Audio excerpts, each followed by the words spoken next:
Welcome everyone to another classical philosophy podcast. Today with a really foundational text that probably needs almost no introduction, Plato's Politeia. I will, of course, refuse to translate the word Politeia. With me again is Chris of Norwich, who is sitting in his humble abode, somewhere hidden away from the ways of the world, in his own little cave. But we're not getting to the cave quite yet, because we're only focusing on the first 5 books, which is, I guess, enough to start off. And it's a bit humbling to try and attempt to tackle this book in a podcast. We won't be able to do it justice, I think. I don't know how many times I've read this text. I read it for the first time at Gymnasium, as we call it in Germany. I went to a Liceo Classico, a humanistisches Gymnasium, humanistic high school, where I had ancient Greek and read the most important books of the Politeia in ancient Greek. And the cave, I suppose, was what and ultimately pulled me into philosophy. So I thought the cave is quite prescient for us, for our age, or perhaps for all ages. And I think what we'll try and focus on is the ways of thinking that this book introduces, and not so much on the so-called construction of a perfect state.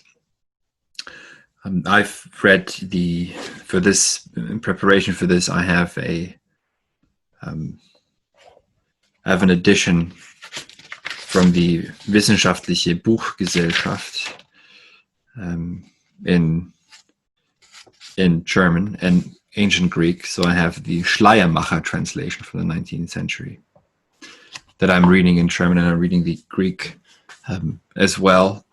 Chris, you're reading this in English, I think. Which edition do you have? That's right. I've got the Hackett edition, translated by GMA Group. Okay. So we're reading this really in 3 different languages across eons. And that, I think that's important to point out, because there's much lost. And I'll try and say a few words on the word Dikaiosune, which is usually translated as justice, for example. But perhaps before we start, is there any remarks you'd like to make before we jump into the first book? Well, it's, as you've said, it's just a huge text in the history of philosophy, history of Western thought, really. But yeah, maybe you're right to talk about method as much as content, and also right to maybe de-emphasize the political element, which obviously maybe is overemphasized when we talk about the Republic, the construction of the perfect city. Really, Plato's just using that, as he says in book 2, I think, to look at the idea of justice. He says we should look at if we can find justice on a large scale, like in a city, then that might make it easier to find out what justice is in a person on the small scale. So maybe that the political element is a kind of heuristic or way of looking at justice, but maybe not really what the primary purpose of the investigation into justice is. So yeah, that'll be interesting. I also think the form of this book is really interesting. I'm always talking about form, and just because I think it's really important part of how to understand a philosophical text. And maybe just a good way to segue from the last podcast we did, which was on Nietzsche's Birth of Tragedy. Nietzsche mentions Plato's form, and kind of reminds us that Plato started out as a writer of tragedy. Before he was a philosopher, he wrote tragedies. And so I think that's interesting, because Plato, on the one hand, is a lover of tragedy and a lover of epic poetry. This book is just filled with quotes from Homer, Aeschylus, Sophocles, and so on. And yet this book is also a direct attack on all those authors. And it's really interesting how he's using the form of poetry and tragedy against poetry and tragedy itself. Well, no, sorry, not against poetry itself. He does not say we have to ban. This is one of the, I think, one of the misreadings, is to say that it's all against Homer. He just says there are certain passages we shouldn't read because because those passages would call God unjust, impure. Yeah, and the bringer of bad as well as good. Sorry? The bringer of bad as well as good. The poets depict God as contravening the principle of non-contradiction. But certainly in the latter books, there is a direct attack on art itself, basically as too removed from reality. So yeah, but the thing is, there are reasons for this, right? I mean, we're jumping ahead a bit, but still, if we say, he's constructing the ideal state, the ideal city. No, first of all, ideal is a word that Plato doesn't know. It's not an ideology, and it's not political, and it's not it doesn't speak of justice in any way that we would, I guess, understand justice today. So we're already attacking the text, right, and saying, oh, he's constructing on the blueprint an ideal city that is, as some have said, a total dictatorship, or it's funny that it's not just Karl Popper at the LSE who says it, but also conspiracy theorists who pull out this text and say, this is what the elites have been doing for 2,000 years. I think when you look at the text, you read it, only just the first 5 books, and that book 10 will focus on book 10 next time, which is something you mentioned now, right? But there's a reason for why mimesis, imitation, has a lower standing and is dangerous, and there's something to be said for this, for the dialectic between seeming doxa and being toion. And here, I think when you read through book 4 and 5, see where it's coming from. There's a reason why, for example, the philosopher, I think there's an immanent logic to why the philosopher has to be the king or the leader of the city, because it is the philosopher who can see what is and what isn't. So I don't think it's just a general attempt to crowd out or ban all kinds of art. It's simply they're wrestling with the question what is and what isn't, and with this nefarious in between, the metaxu, which is doxa, which is dealing not really with what is and not with that which is not, but with an in between state or in betweenness. But we'll get to this. This is book 5. So I don't know if that makes sense what I've just said, but I'm just trying to say that there's something imminent to why he's getting to where he's getting. And then there could be maybe a different kind of art, but on an external, or to speak with Hegel, äußerliche Reflexion, then of course it just reads like something being constructed out of thin air, but it's all flowing immanently from what they're discussing, right? They're not sitting down in the beginning, as you pointed out, to say, oh, let's now all sit together and construct this city. But they're sitting down, they come together, and presumably they're honoring the goddess Bendis at the beginning. So they're praying to a goddess, just like they do at the beginning of the dialogue Critias. They pray to Mnemosyne, the goddess of memory, the mother of the muses. Here they pray to Bendis, and then they begin to talk about what?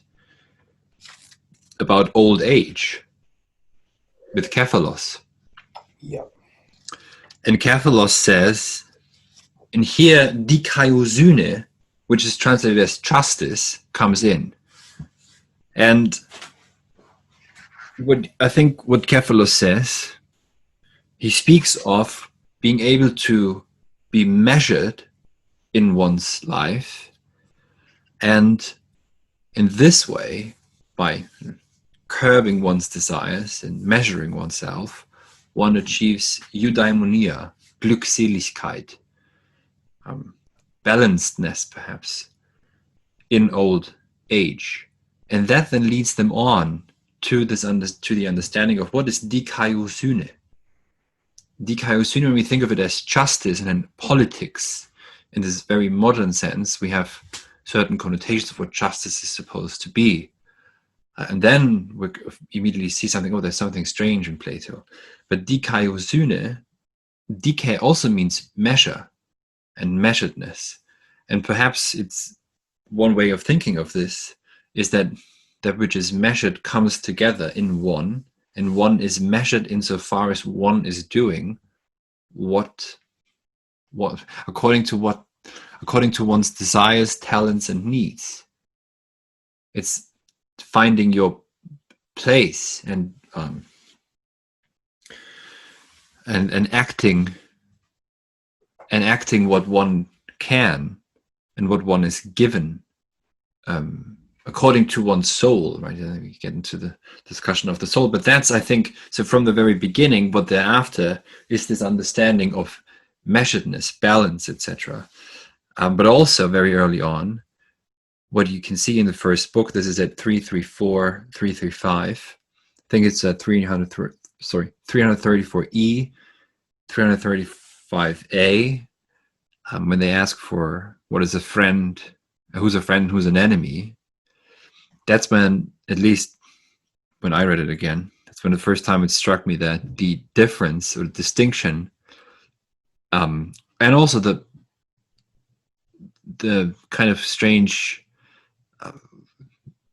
relationship between seeming and being is for the first time comes up. You see, it's a question: who's your friend? Who's your enemy? And that's when, for the first time, they have to ask, what is just a mere seeming, doxa, or what is actually who is the friend? That's from the very early on the question.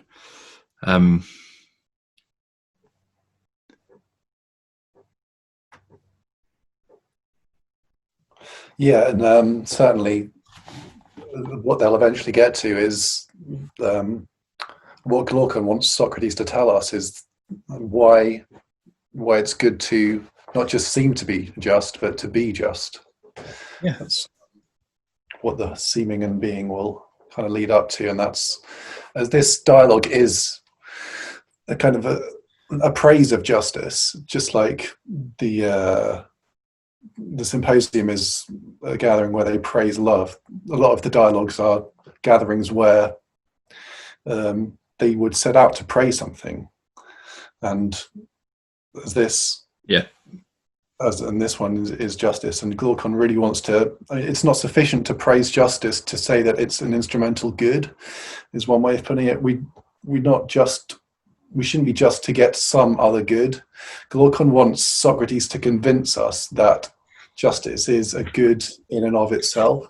Yeah. That's where the seeming and being kind of distinction is important, right? If all we need to be, if the only reason to be just is so that we appear to be just, then justice is it's useful. It has a utility, but it's not good in itself. But Socrates will eventually say, no, it's much more important than that.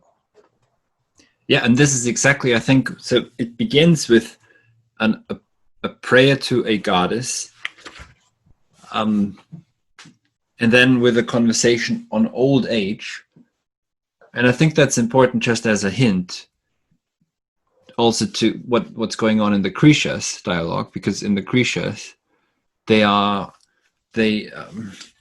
praise Mnemosyne, the goddess of the muses, but also Cretias tells of the story of how Athens becomes Athens, and Athens becomes Athens when Skole arrives, and Skole allows them to, Skole is usually translated as leisure, which I don't really particularly think is a good translation, but still just to give maybe an idea. But Skole is at the moment, thanks to Skole, they begin to engage in mythologia, as that's the word Plato uses, mythology, and also an appraisal of their ancestors. So here they are speaking to someone of old age who is giving them an insight into how one can be, in this Greek sense, just when one is old, right? Not just in this overloaded political sense, perhaps, of, say, today, but just in oneself. And I think you've said it, it's what they're trying to do is, and it's of course important that a sophist then comes in, and you've pointed to this already, is that the sophist actually just says, no, it's just, it's what you can get away with, basically. That's justice. As long as you can get away with anything, and so there's notions of concealment and deceit, etc., coming in as well. And for the first time, so this is around, if anyone wants to see where this is in the editions, this is at 338. That's where Thrasymachos, I think you pronounce him differently in English. How would you say his name? Thrasymachus? Yeah, Thrasymachus. That's when he comes in. And then you can say a few words maybe about that too, if you want, about what the sophist has to say. Yeah, well, the Thrasymachus is it's like one of my favorite characters in the whole thing, to be honest. And it's just it's lovely how just the way Socrates describes him coming in, like he describes him like pouncing in like a lion, and this is Plato's really wants to draw a distinction between the kind of character that Thrasymachus is and the kind of character that Socrates is. And this is where Plato's training in creative writing comes in so well. The character of Thrasymachus is a rhetorician, basically, and all throughout the first book, he isn't just criticizing what Thrasymachus, the content of his argument, but the form of it as well. Thrasymachus gets really annoyed when Plato wants to break up his argument into premises and conclusions, and what Thrasymachus really wants to do is just spiel this huge speech, basically. That's how he wants to persuade you. And what Plato's saying with Socrates is no, we're trying to move beyond the kind of sophistry of the rhetorician, right? I'm trying to get to a higher level of truth, and the way we do that is the way we find truth in geometry. I think I probably should have said this at the start, but I think that the greatest influence on Plato is Pythagoras and geometry. Written above Plato's door in Athens was the dictum, "Let no one enter who does not love geometry." And that, when I found that, that's just a huge clue for me to what Plato's doing. What Plato's doing is attempting a kind of geometry of morality, or a geometry of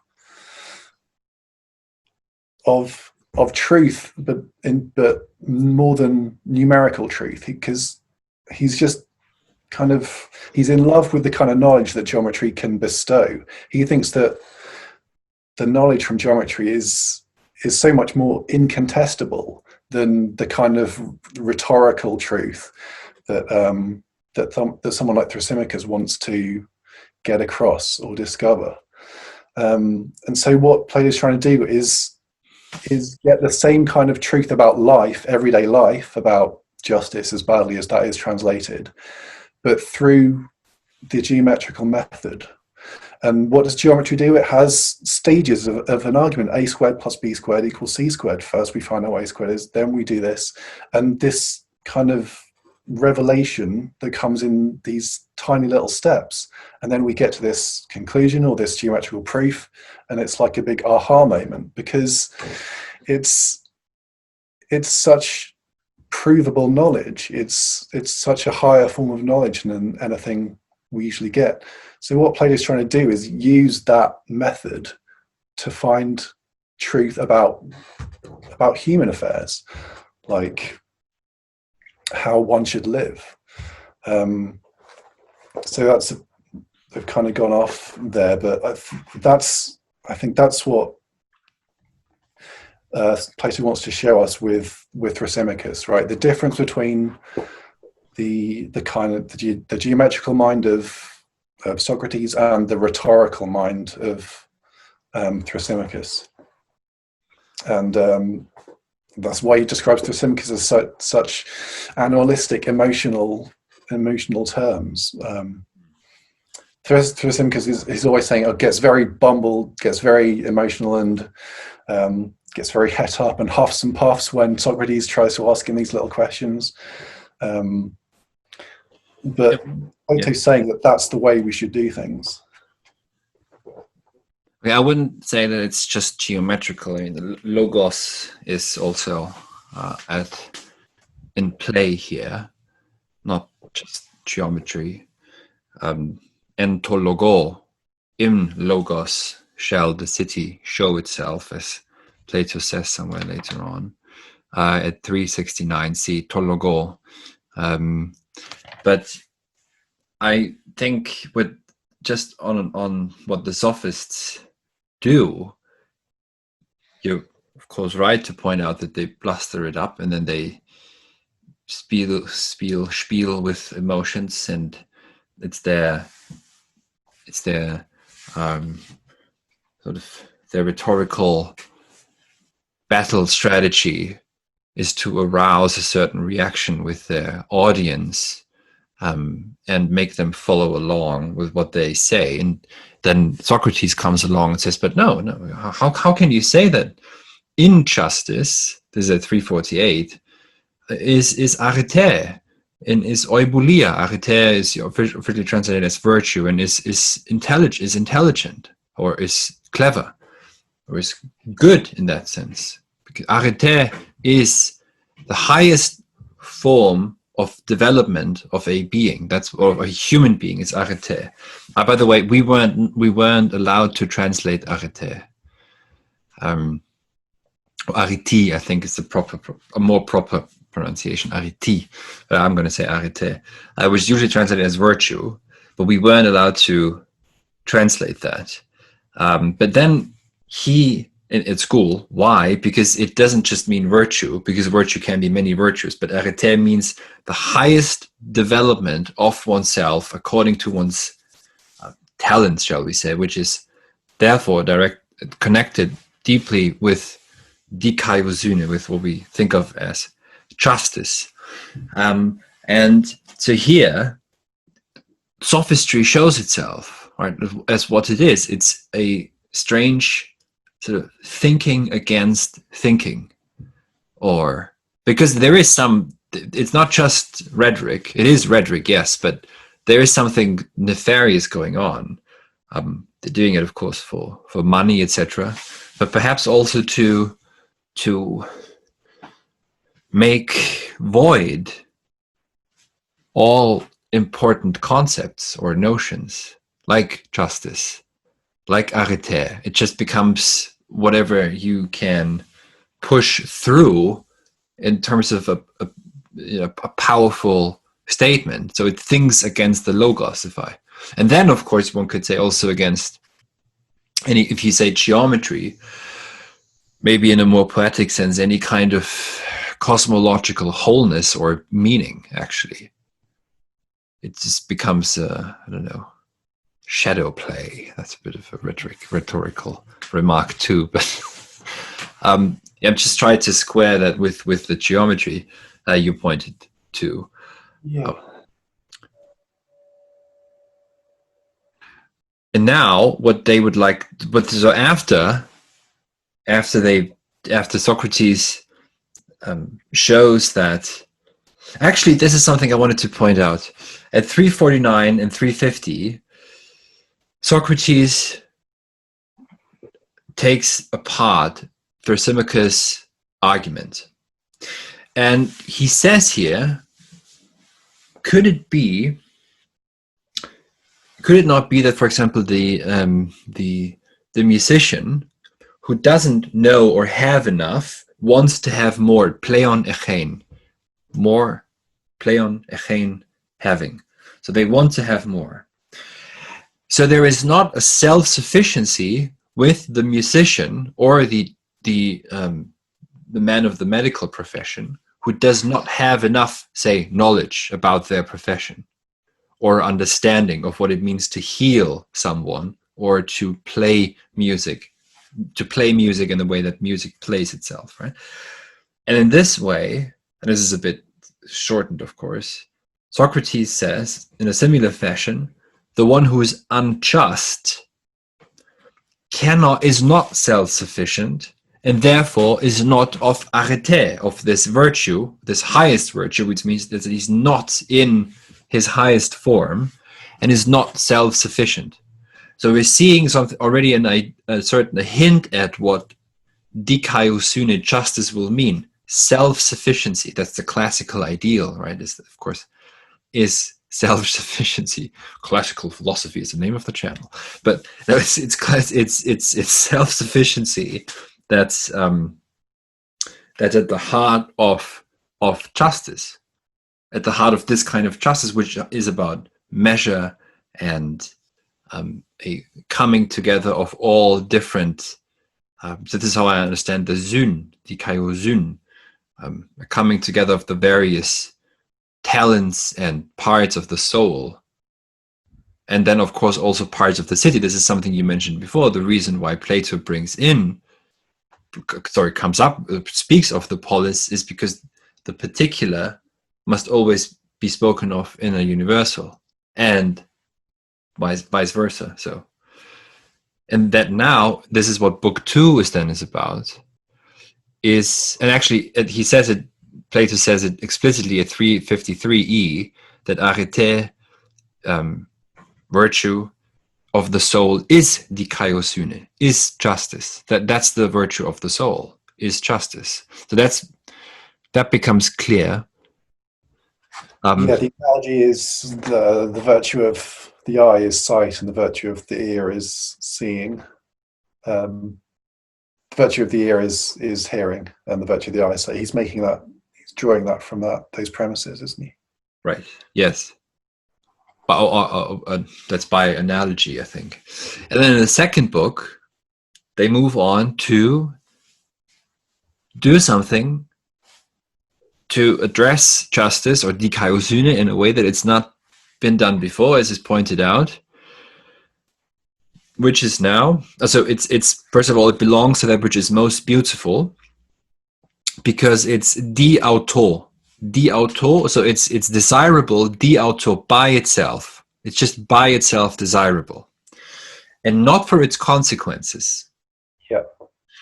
And then at 358d, they say auto kath auto, and that means in German an und für sich selbst, in and for itself. Now, justice must be thought and understood in and for itself, not by its consequences, not by a particular historical example, but in and for. We're seeing what the dialogue is doing. It's moving through examples that are, external and historical, and then into the word or the concept or the idea, perhaps, itself. And that's, of course, where the philosopher will come in. Because it's the philosopher who doesn't just see, as they would say, I think around book 4, book 5, the philosopher doesn't just see beautiful things, scattered beautiful things, but beauty itself and justice itself. And here we have, we would have to trace this better and sketch it out. But that's the reason why the philosopher, I think that's the reason why the philosopher has to be the ruler. because they don't get lost in that which only appears to be something, or even things that are beautiful, but it's about the beauty and justice itself, for no self-interest. So it's the exact opposite of an epistemocracy or something, though. Do you know that term? Yeah. Knowledgeable. Yeah. So it's now by itself. This is the second book. Is there anything here you'd like to add to, or something I've perhaps missed? Or no. Yeah, I mean, Socrates is very interested in this idea of sufficiency, as you say. It's he talks about talks about rulers not requiring extra pay because the job of ruler is sufficient unto itself, and also eventually he'll talk about rulers being reluctant to rule because you must have a ruler who isn't power hungry, and so on. Rulers should almost be kind of dragged to the spot, to the throne, rather than grasping and clamoring for it. Much as the way that the Speaker in the House of Commons is dragged to the chair, although for different reasons. Yeah, and so the book is about finding that measure too, isn't it? Quite interesting, I think, that at 367, around BC, Socrates actually does not, or Plato. It is always a question of who's saying it. Might be Plato or Socrates. Let's just say Plato. Plato does not actually blame, or shall we say, does not actually blame those who are unjust or injustice, or those, or he doesn't blame or rebuke those who seem to who are to adikion, to adikon enai, that which is unjust, but to dokein, but that which appears to be just. So that's more nefarious for him. That which is unjust is less dangerous, shall we say, than that which appears to be just. That's more dangerous. Because of the deception involved, and it's a kind of willing, because Plato thinks that, or Plato thinks that all injustice or all wrong behavior is simply error, doesn't he? Socrates. He thinks that just like, making a moral mistake is the same thing as making a mathematical mistake for Plato. He just thinks it's, which is really interesting and psychologically. But he'll just say that, acting with injustice, like trying to steal an item or buy it for less than it's worth, or sell it for more than it's worth. Socrates is always involved in these kind of mercantile examples, isn't he? When talking about justice, Thrasymachus is talking about, well, if you can buy something for less than it's worth, and you should do it, and you're just weak and weak-willed if you don't. But Socrates wants to say, no, you're still better off even if you buy it for what it is worth.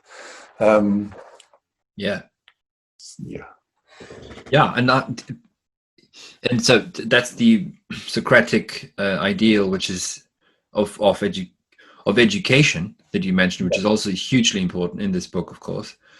That it and I think this is why there's but on art again, actually there are these weird passages where they say no, we need the lie, pseudos, first. Mythos and pseudos, so the myth and the lie do come first. We need to make sure that the lie by which we introduce young children into the world of men are appropriate. And I think all of this boils down to is not reducible to, but it's important to keep in mind that what they are struggling with in this dialogue is all the while is dialectics. So they're trying to, it's it's very so. How, one of the early examples is that which is hot cannot cool down by itself. It does not contain its opposite, but it cools down by something external to it. Hence, that which is hot is related to its opposite. So you see, dialectics comes back. I'm not sure if I can find these other passages again, but dialectics makes a comeback, especially when they start talking about the parts of the soul, and how is it that you have the thumos, but also sophrosine, so the bravery, or I don't know what the English is actually here for thumos, the thymic part. I think that's probably a technical term everybody knows at this point. And sophrosine as what is sophrosine in English? It's not reason. I think it's I think prudence, temperance, prudence. Yeah. Is that what they're using? So and it's and then, as you said, it's so if someone is unjust, then that is it's a mistake in the education. There's something that they haven't understood yet. And if one could educate them so they would understand what injustice is, they wouldn't be unjust. So what's more dangerous than this is those who only appear to be just. And then it gets even more precarious later on in the first half of this foundational work, is when they say, no, the trouble is that most people, for the most part, are neither with that which isn't, nor with that which is, but are in doxa, which is a nefarious in between that which is, and it's neither nor. It's it's not really spelled out. And I think this is what when you look at the entire trajectory of what's this. The cave is already in the background, of course. The cave is already showing itself. But anyways, here in this book, in the second book, Plato then says, in order to show, as he said before, in order to show that justice itself is a good, we're now moving towards the polis, towards the city. That's at 367e. And then 369b, they say that a city arises because the individual is not self-sufficient. There cannot be self-sufficiency for the individual. So people need each other. And this coming together out of this fundamental need, that's what's called a polis, a city. And of course, they're talking about the kind of the basic needs, like nutrition and dwelling, and it's quite interesting. Just as an aside, this seems to be a bit different from the Cretius dialogue. I don't think, at least I didn't find it. I might be wrong though, that Scholae wasn't mentioned here. And then, of course, they're talking about all the different professions. But this all serves to not to describe so much a blueprint for how it should be, but in order to get to the heart of justice, dikaiosune itself.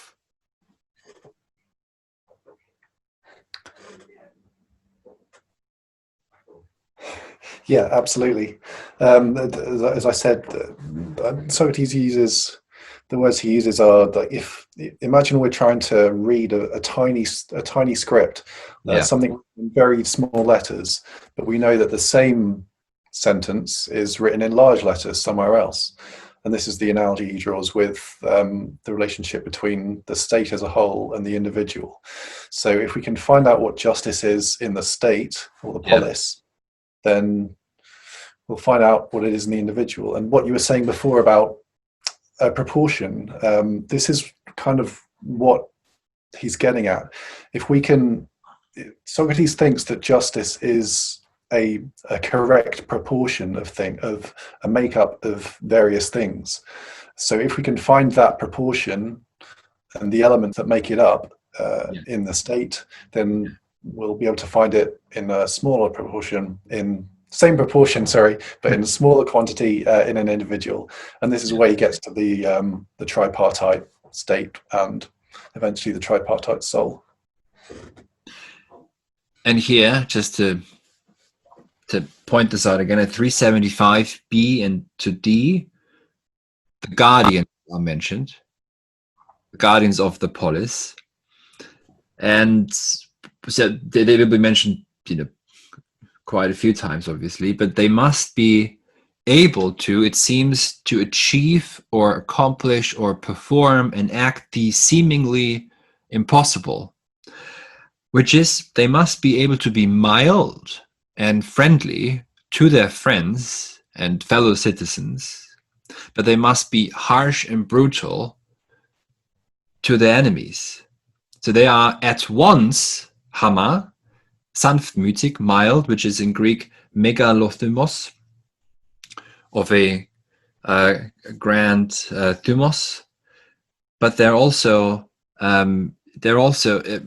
their ethos is such that the word ethos comes in here for the philosopher, the guardian of the city, is such that they can combine within them tanantia.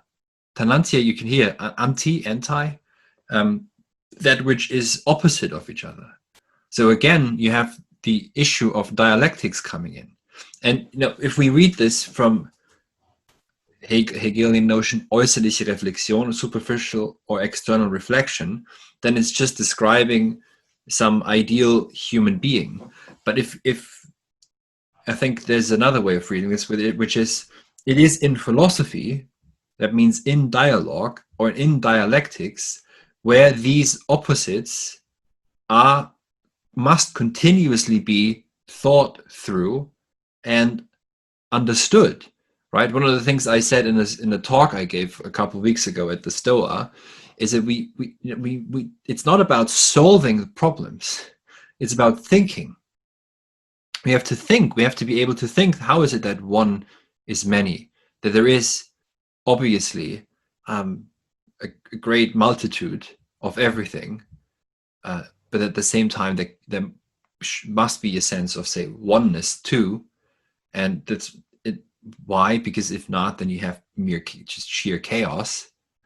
You fall back into doxa. So it's.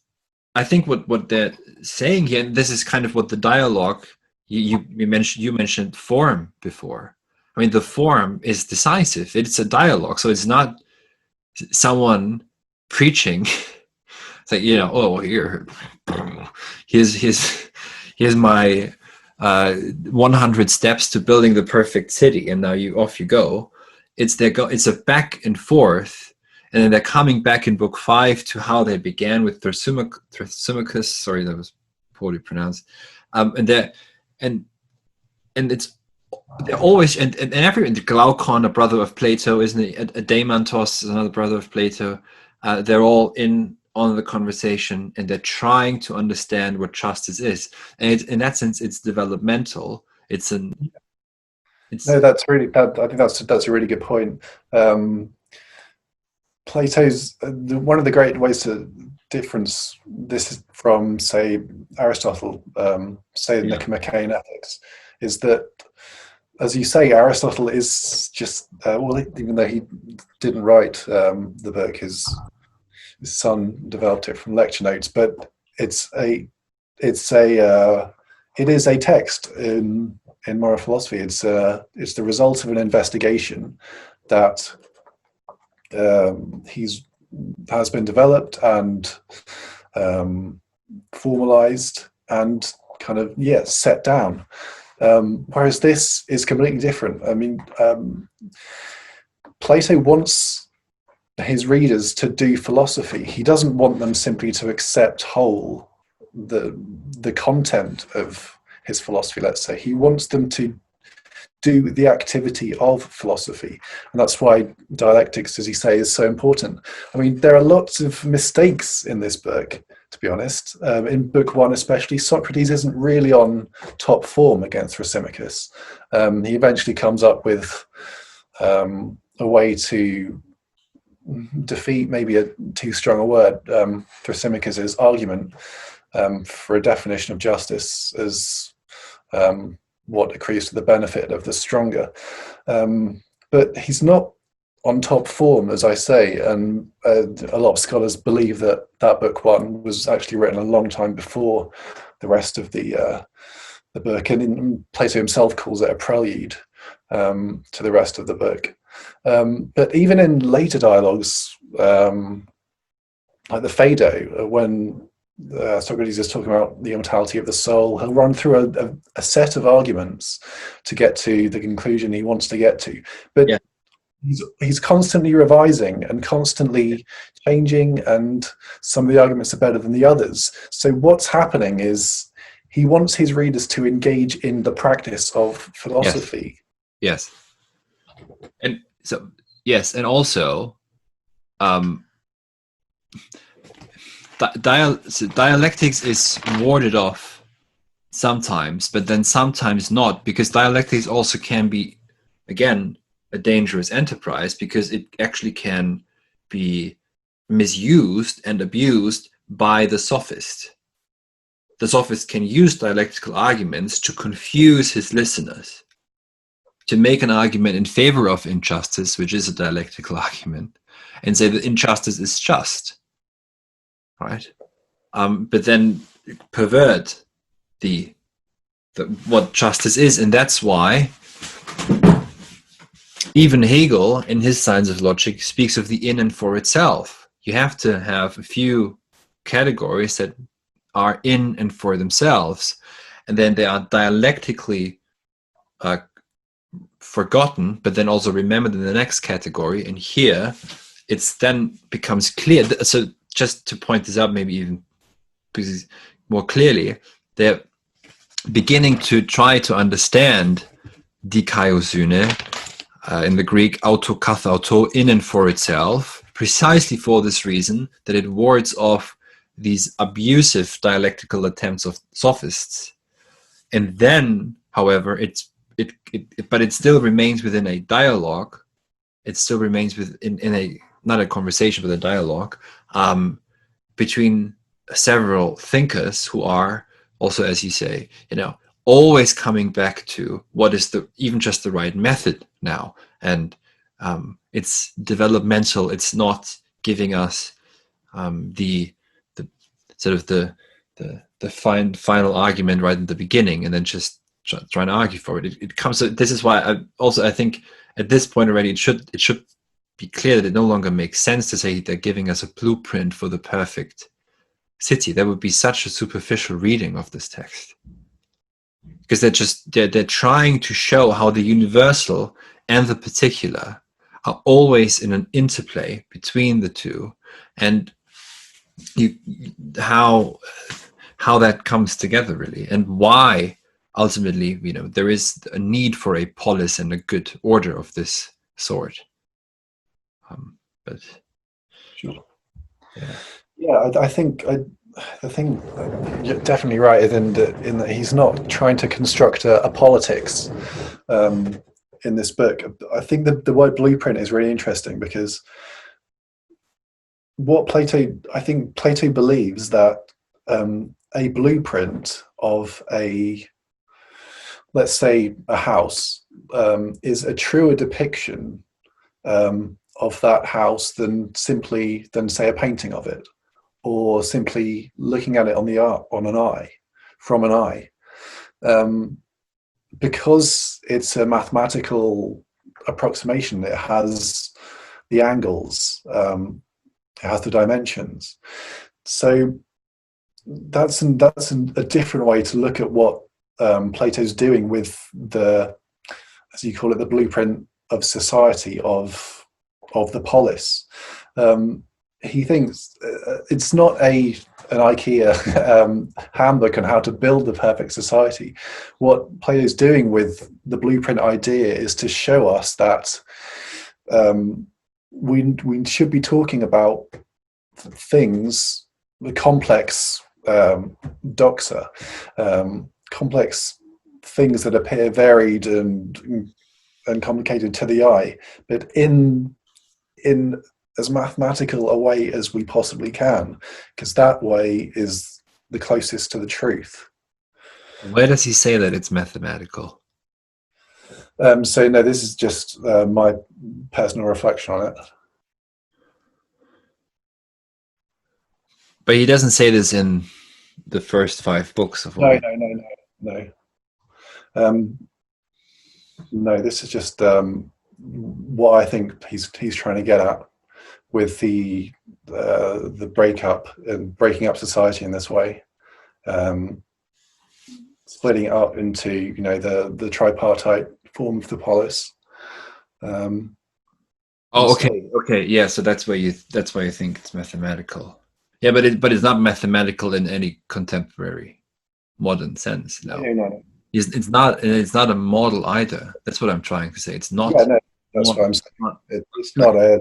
It's not a plan or a theory of the state in that way. It's just a more precise way of looking at it than. Oh yeah. Okay. Now let's perhaps briefly summarize this. It's about self-sufficiency. And self-sufficiency also means it's that's maybe a bit strange, because then you could have to ask, so, but why is it that they need a polis? Well, because this self-sufficiency can only come about in an interrelationship with others in a polis. So that's when real self-sufficiency can come about. It's not this neoliberal individualism where it's just you isolated by yourself. You can be you, and also you're a citizen only as long as you're in the polis. Outside, for them you're a barabaroi, or even an animal sometimes, right? I think that's, I don't know if Plato says this, but that's sometimes mentioned about Greek. Aristotle says to live outside the polis, you must be an animal or a god. Yes, you have it. Aristotle has a very different idea about self-sufficiency than Plato does. Yeah, in what sense? Sorry? Do you want to say something on that? Well, briefly, well, Aristotle thinks it's much less important than Plato does. Plato, self-sufficiency is a real value. Just as that passage you quoted before was really good, and saying that the only reason we have cities is because we can't exist on our own, and that to Aristotle that's just nonsense, and to a lot of people that doesn't really make sense. I mean, coming together with other people is just a good in itself. It's not something we do because we're forced into it, but that's just a very Socratic and Platonic way of thinking. I think both those characters valorize self-sufficiency in a way that, you know, Aristotle doesn't, when he says man is the political animal. Man naturally wants to come together with other men to form things. It's not something we do out of exigency or because we have to. Okay.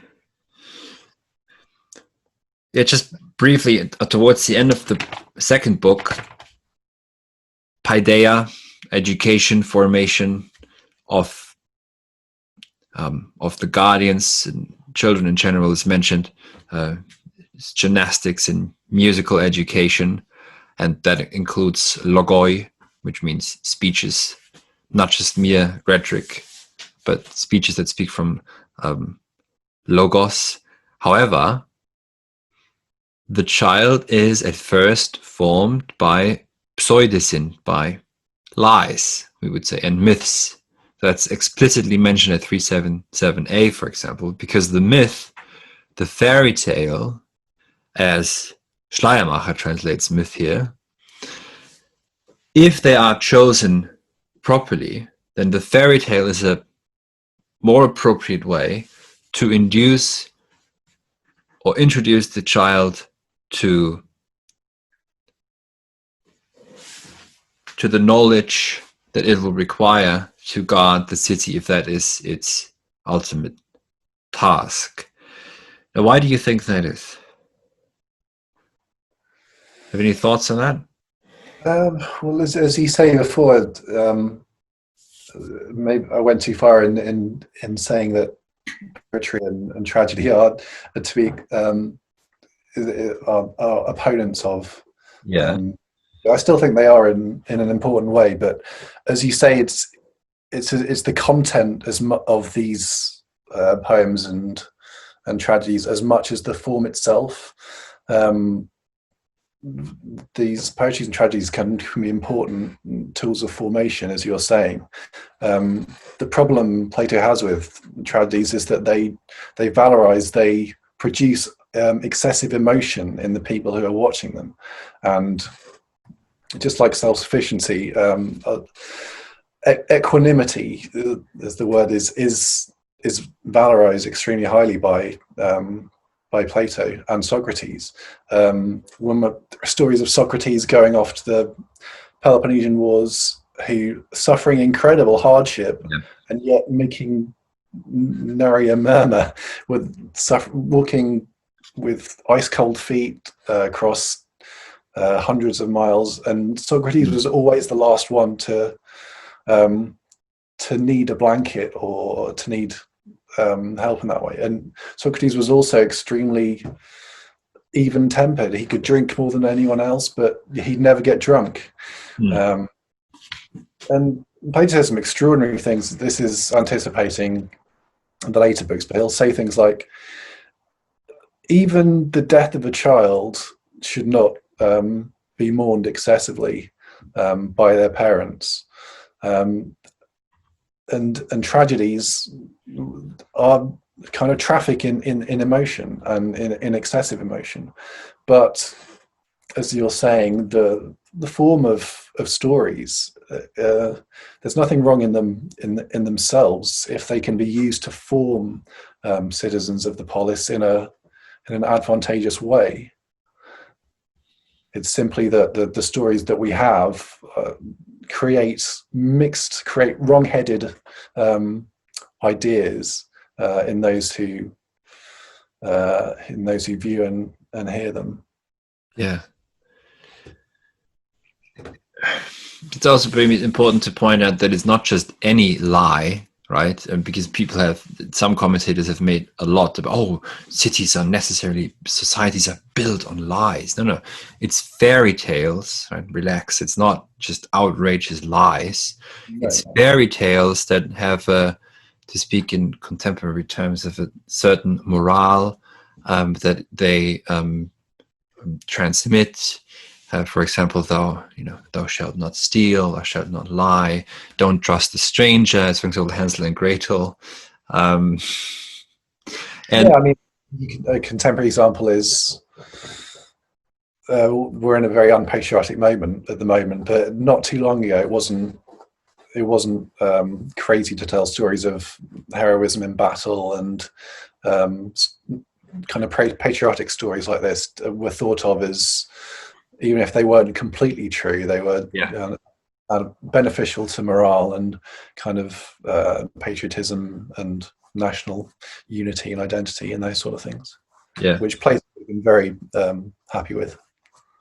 Here, I think Plato, it's important to point out that it's not outrageous lies, but there is something where there are passages where they seem to be suggesting some sort of esoteric knowledge on the side, but this is where it gets a bit tricky, because ultimately what the book is trying to do is to get rid of anything concealed, right? It's about getting out of the cave and then returning into the cave in order to see the shadows as shadows, etc.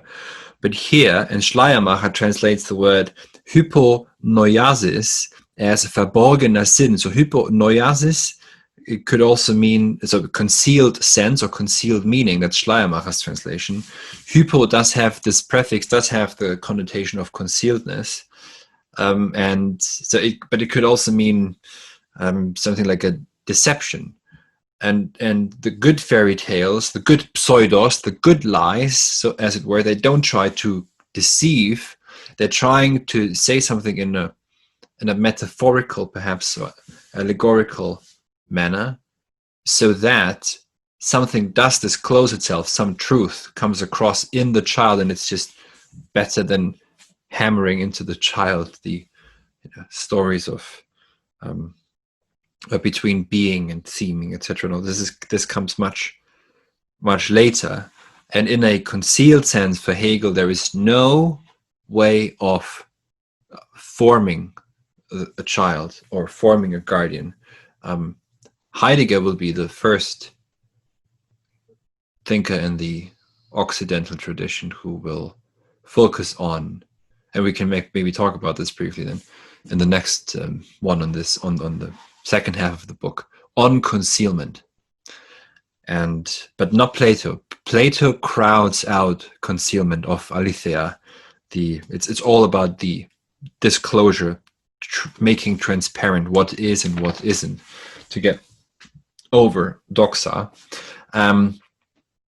And also God is not supposed to be portrayed as evil, but is purely good. He's not the cause of evil either.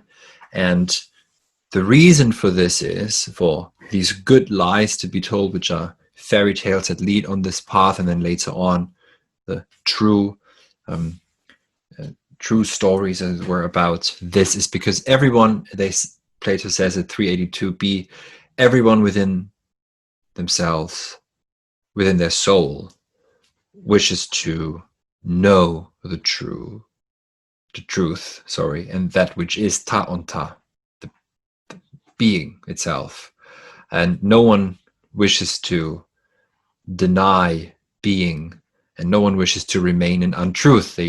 This is, I think, in line with what you said before about the Socratic ideal of education. No one wants to do evil. No one wants to be unknowing. It's simply, no one knowingly does evil as well. Even if you think you are, Plato still wants to say you're simply in error. And here, though, in the Greek, there's weird words. For example, I don't know what this is translated like in your version, but 382b, around that.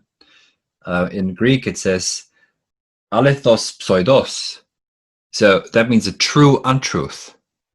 So there's all these really strange formulations or articulations in the text when they actually get to these, more difficult passages about, okay, so there can be truths that are also untrue, but there can be falsehoods that can be good.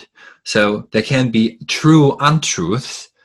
It's true falsehood in my translation. Yeah, exactly. True falsehoods. And if you take this a bit more literally, alethos pseudos would mean an unconcealed falseness or falsehood, I think is a good translation here in English. And this so I think for me, this is just indicating a certain struggle with these forces of concealment, disclosure, truth, untruth, what's seeming, what really is, what isn't, what really is knowledge of what is, etc. Which is why I think they will have to move on to, this is only the second book, they will have to move to the line and the sun and the cave allegories, respectively. So for me, I've just noted down here, Plato is here really wrestling, with dialectics.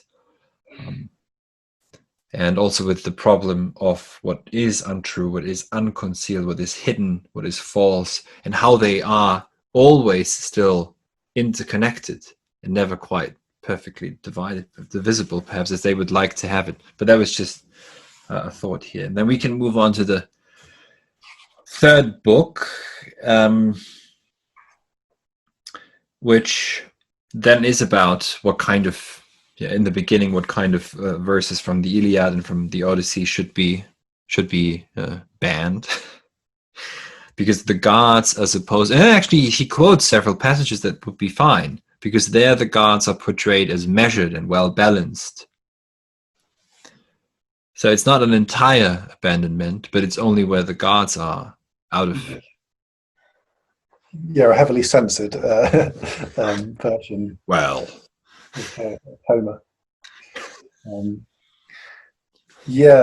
So there are places in which obviously the gods are presented as getting Platonic approval. yeah. But there are other passages where they are meretricious, doing kind of pesky and kind of just playing with humans. That's another thing. A line from Shakespeare: "Play with men as gods.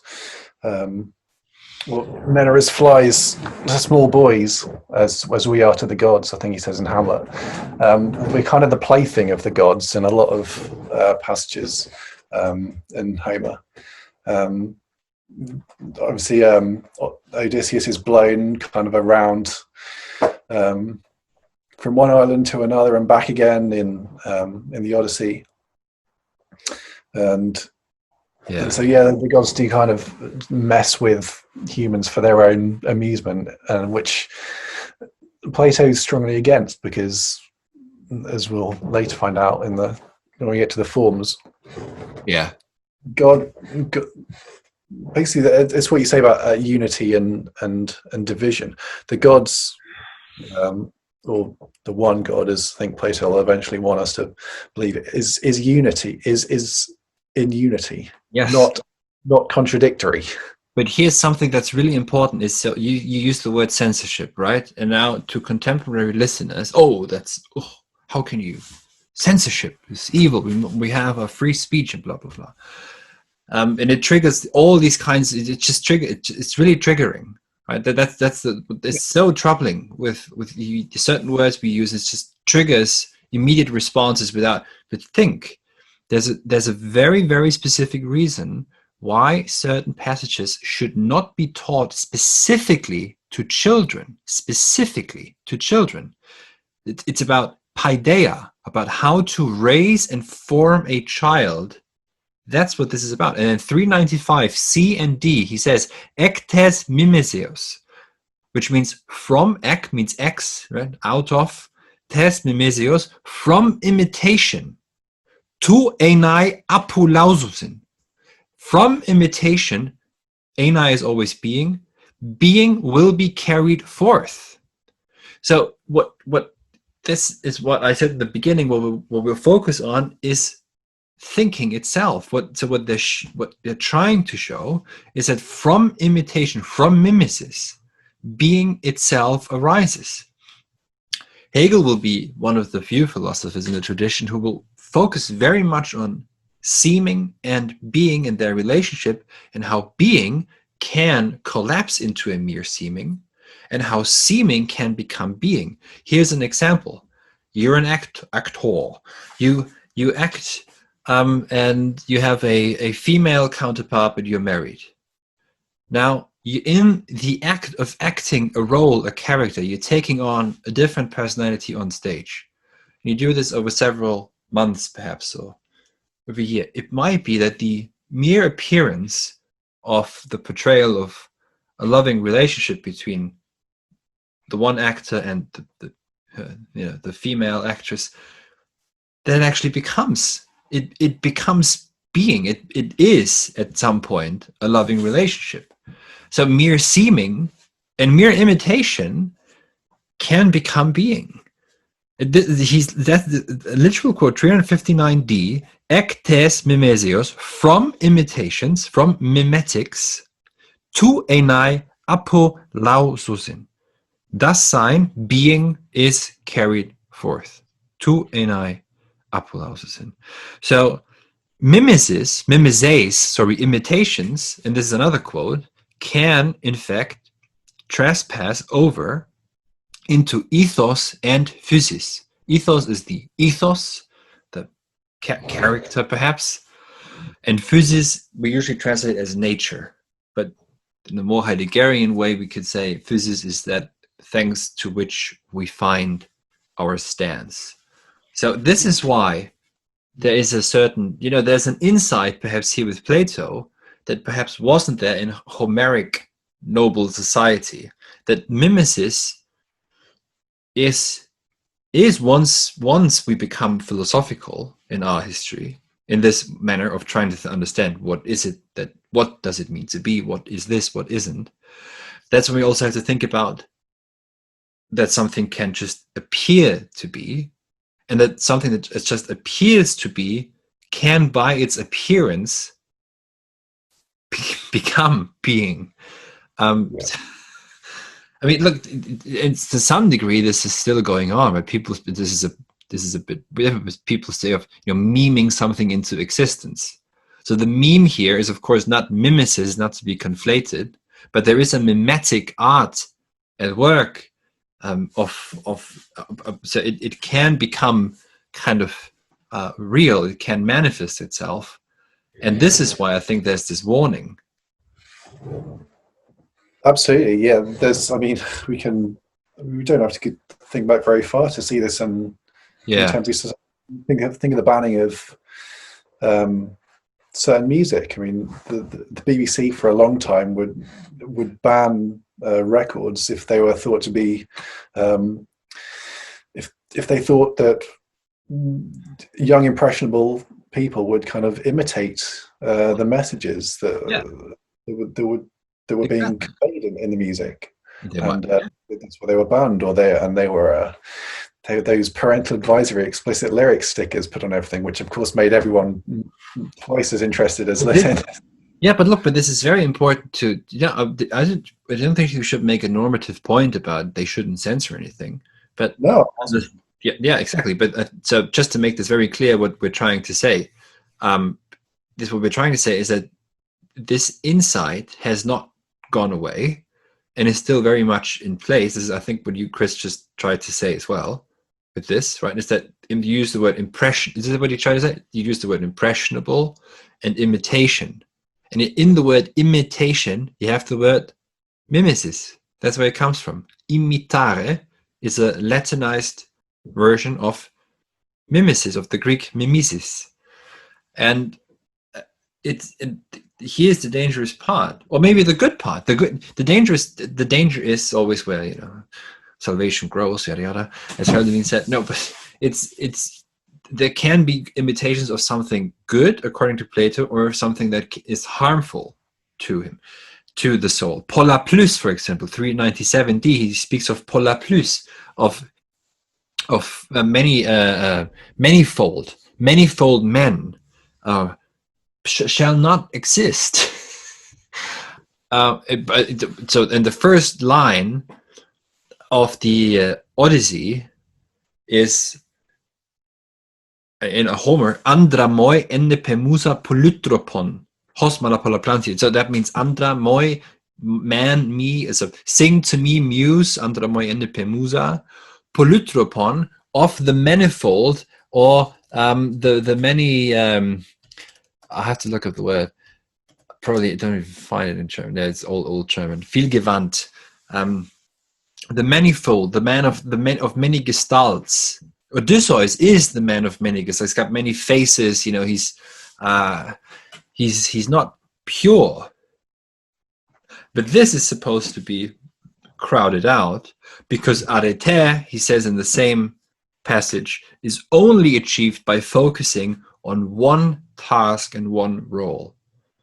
Something similar is said by Heraclitus when he speaks of Pythagoras, that those who learn too much and study too much, they know nothing. But yeah, so that's just, I don't know if we're in agreement here or not, but I think I just wanted to give a reason for why there are certain passages Plato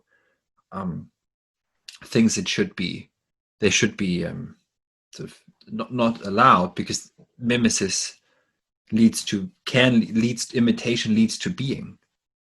Yeah, and maybe that's kind of a clue to the tricky thing we were saying before about how Plato regards all wrongdoing as a lack of knowledge, as ignorance. I mean, on the face of it, that sounds like a really puzzling claim. Okay, if I go into a grocery and I steal an apple, what knowledge am I lacking there? I mean, before I didn't have an apple, and now I have an apple. If I can get away with it, then I'll be happy. But what am I lacking there? So what's the connection between knowledge and action? And so maybe this discussion about mimesis is a clue to that. Okay, before I didn't have this this knowledge, if I'm getting knowledge about these unfavorable actions that these passages in Homer are giving me, then that in itself is the connection, will lead to action. And because this knowledge is wrong, as Plato sees it, then that is leading to wrong action. So that's the kind of cognitive element of the behavioral of the action. Yeah. That's how knowledge and action kind of connects in this way, and which on the face of it is a difficult connection to make. Yeah, it's still tricky. The next one will be on the cave too, and then I will very likely say that, look, and this is simplifying it, but the shadows are, they're real. They're not. There's no two-world theory in Plato, and this is somewhat a fake copy or some low-level imitation of something genuine or real. The shadows structure the world of those in the cave, and it's by, and there are some who are unnamed who carry clay figures and torches and produce these shadows. So here you have again another example of how from mimesis something can to some degree become something, which is a world that has its own rules. They play games in the cave, right? They play a game of remembering the shadows as they pass by, and the one who remembers them best wins a prize, gets an award. I don't know what that reminds me of. The educational system, perhaps? No, I'm kidding, of course. Yeah, so when you say that the shadows are real, it's simply, yeah. So we're not in a different realm when we're the shadows and the forms are not in two separate realms. Is that what you want to say? Yeah, this the shadows are real, but they're simply less closer to being real. Plato even speaks of, as I can't remember the Greek properly, on phenomenon. So there's still being, but it's more of a seeming, more of a appearing being than the proper tree, for example. But the idea, the universal of the tree, of the eidon of the tree, lights up in the particular tree. So it's not that the tree that we see is just a copy and just a simulacrum of some ghost metaphysics that we can never have access to. No, it's you see the tree in the tree, right? Instead of just, that's what this is about. It's about finding logos, order. Yeah, ascending the ladder of being. Sorry? Ascending the ladder of being to kind of anticipate the symposium, which is what. Okay. I mean, that's what Plato's always wanting us to do, is ascend this ladder when we're attracted to a particular person. What Plato wants us to do is look at the value of that person, not simply to love that individual as an individual, but to see the general in the particular, to ascend the ladder, as he calls it. Yeah.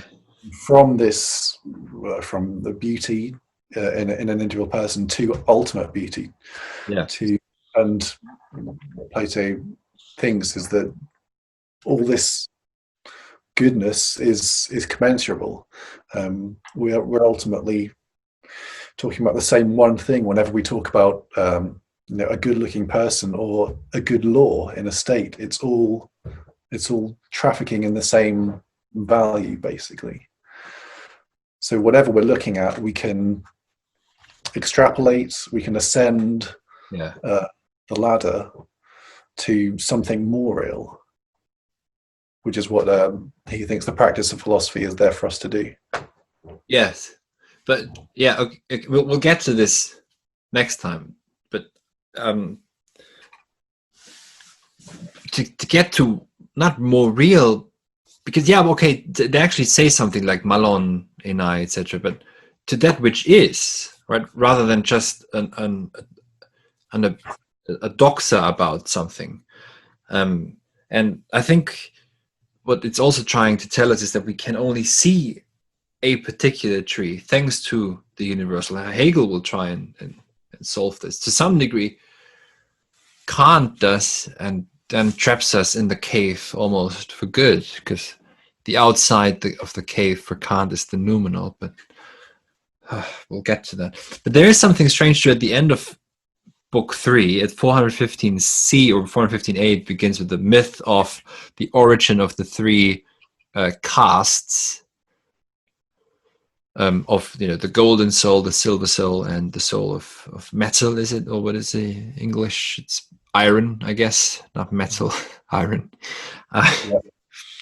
And we don't have to worry about the particulars of the myth here. God gives parts of gold to the soul, etc.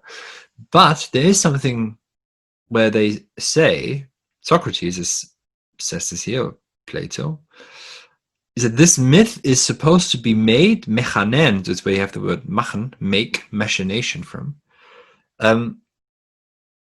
is to be made believable, this myth. So here, there's something introduced here now, not before, I think, with what was talked about with the fairy tales, etc. But here, it's said, we must introduce this myth, and over time, generations will believe this myth. So here, I think this is where some people attack and say, okay, so it is built on a lie, namely the lie of the three. I don't know if you remember this passage, but yeah, no, I'm just reading it now. It's just reminding me. Yeah. But also notice remember what I was saying before about the lack of emotion, and there's in a sentence here, if an offspring of theirs should be found to have a mixture of iron or bronze, they must not pity him in any way, but give him the rank appropriate to his nature, and drive him out to join the craftsmen and farmers. Can you imagine just the someone from the government coming to your family, coming to your home to say, sorry, your brother is not silver like you, he's bronze, so we're going to take him away. And Plato would say, don't. The natural reaction is to make a big fuss and wail, and can you imagine the parents as their son is dragged off, just like if their son, was killed run over by a cart or something.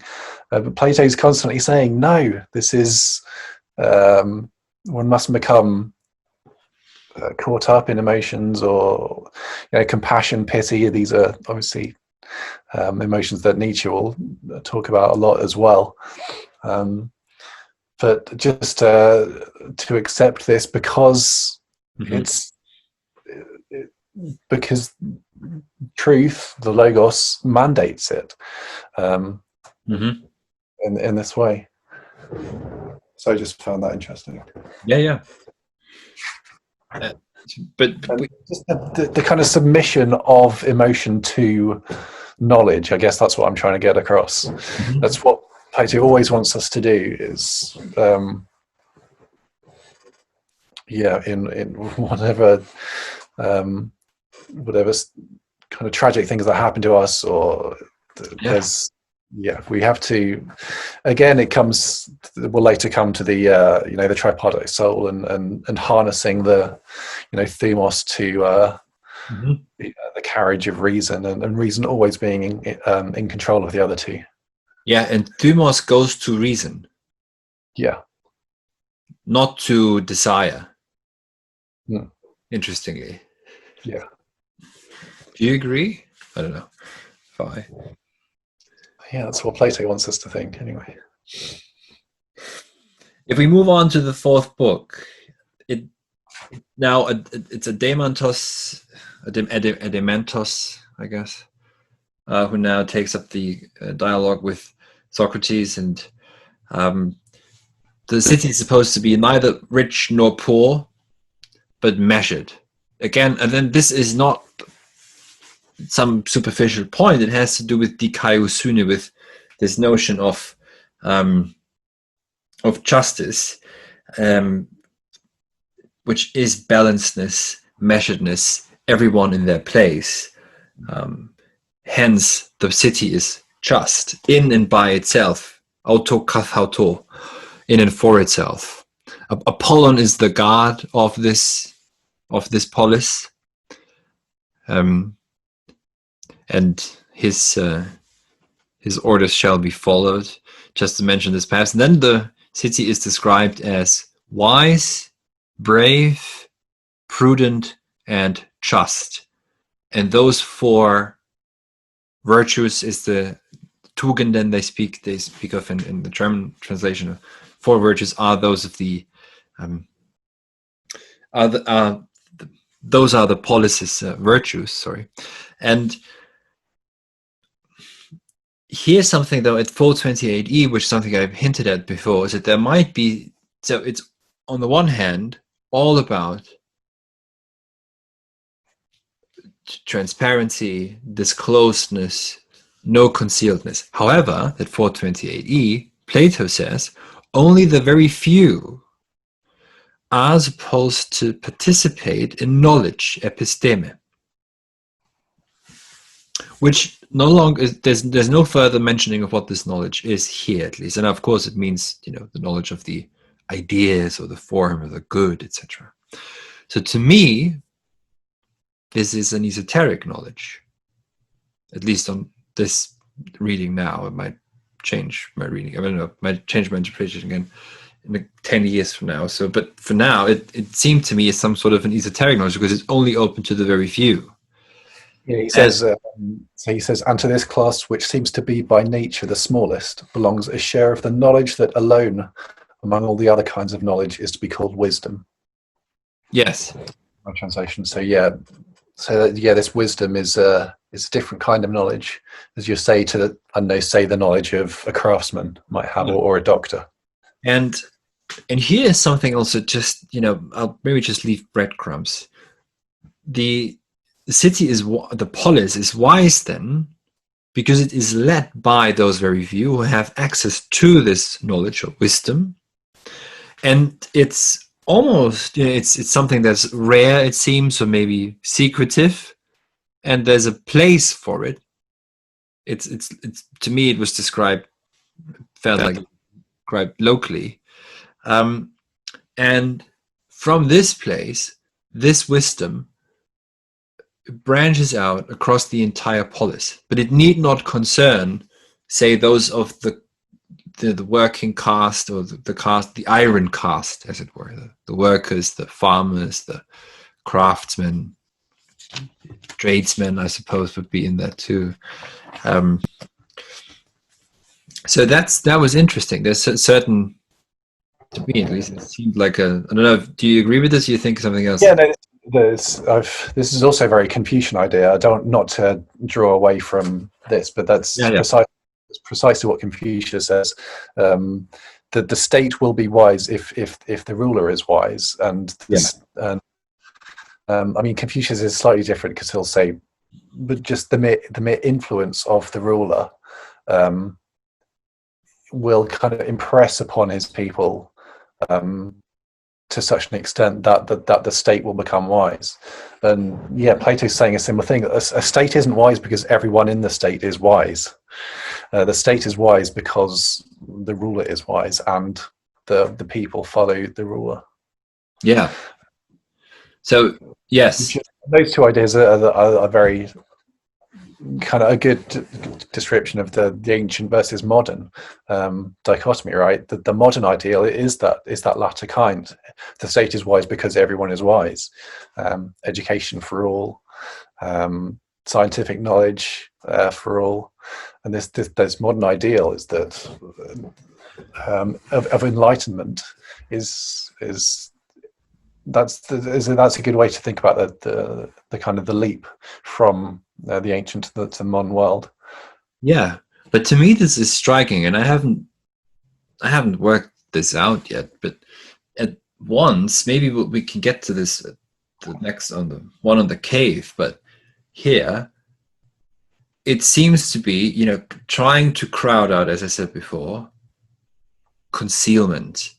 The verborgene Sinn, the concealed sense, is supposed to not to be transmitted to, or not to be taught to children, precisely because they couldn't disclose meaning then. But then here it's introduced then again as there is some ultimate knowledge which is not available to all, which shouldn't even be made available to all. But then again, there's a struggle. So it seems it's almost like the cave is necessary, right? It's almost like it's necessary that there are some in the cave and some aren't. But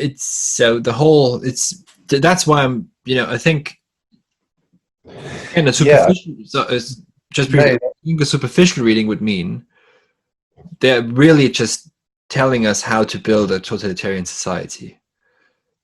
But I would think, so I'm calling this a superficial reading because that's what it looks like on the surface, perhaps. But I think what's really going on is this continued struggle with dialectics and its good and nefarious application, but also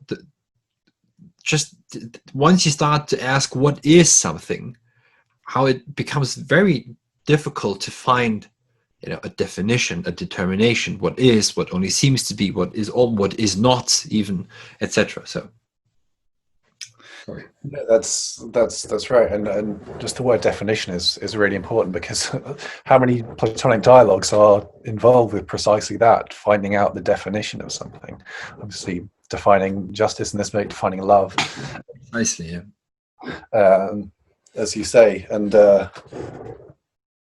the other thing you say about people needing to remain in the cave, we're constantly anticipating the story of the cave, but we kind of need to, because it casts a shadow over this whole book. Oh, it casts a shadow, you see. Oh God, sorry. Unintentional pun. When Plato comes to describe the form of the good, which I think we can say is the Platonic, when we get into the forms, that's when Plato completely takes over from Socrates. But he describes it as this incredibly beautiful thing.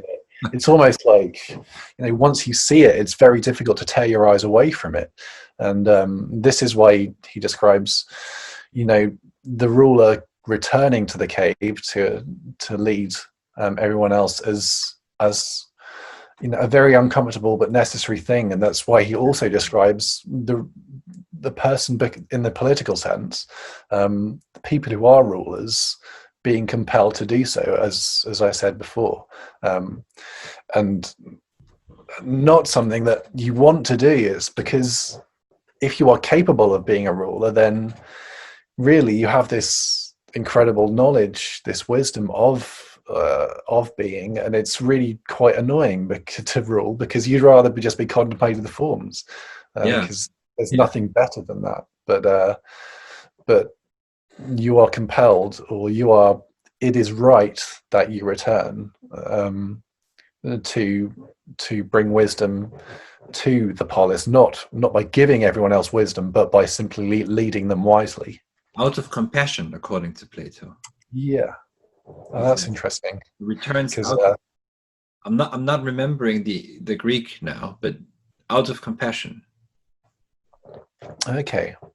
That's interesting, since we've talked about how little,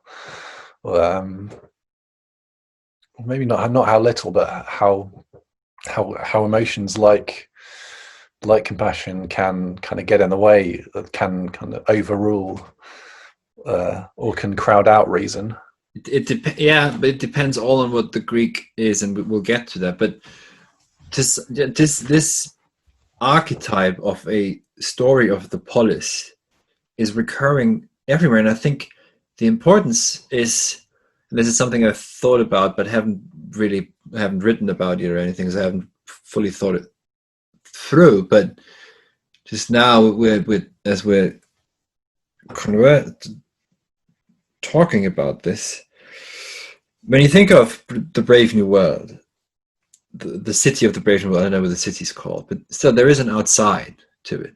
You can think of it as a cave where people are trapped and take soma and are produced, but they're also kept, safe, in a safe space, and happy, and no viruses in that city. There's no threat of death, no threat of diseases. But there is an outside. There must always be an outside. There is, and completely different story. Zarathustra, Nietzsche's Zarathustra. That's so difficult. Zarathustra begins in the city, on the market square, with the rope dancer that falls down and dies. And then Zarathustra leaves and keeps coming back to the city, keeps referencing the city, actually. So there is something to be said perhaps here, but they're trying to work out again, is there can only be justice for one and the many, and for many and the one, in a oneness, which is the city. To quote Heraclitus, not to me but to Logos having listened, it's wise to say hen pantaenai, that one is many. We only have a fragment of what he was trying to say, but it's this attempt to think that many, even many, only makes sense in a respect or within a one.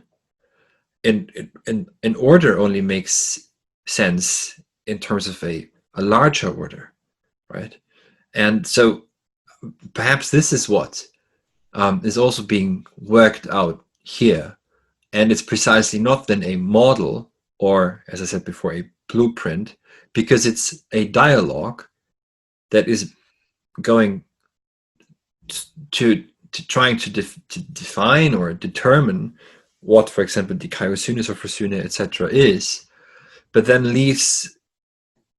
still seems to be struggling with certain questions. So I'm not saying it's aporetic. This dialogue certainly isn't like the first ones, and I think also the early so-called early dialogues are actually just aporetic in the sense of opening up the discussion for to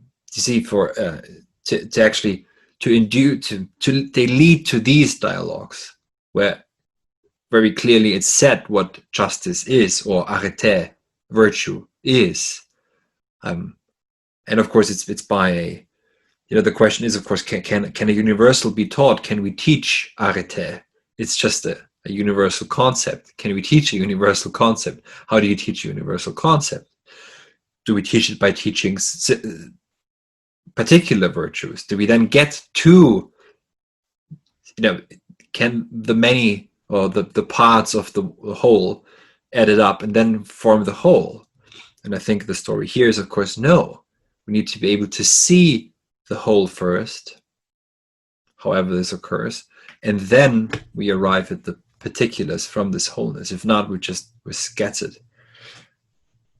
There's a thing, and what's being introduced here is a thinking of principles, right? The ideas are not entities, or the forms aren't entities, they're principles. It's a principle of the tree that allows us to see the treeness of the tree.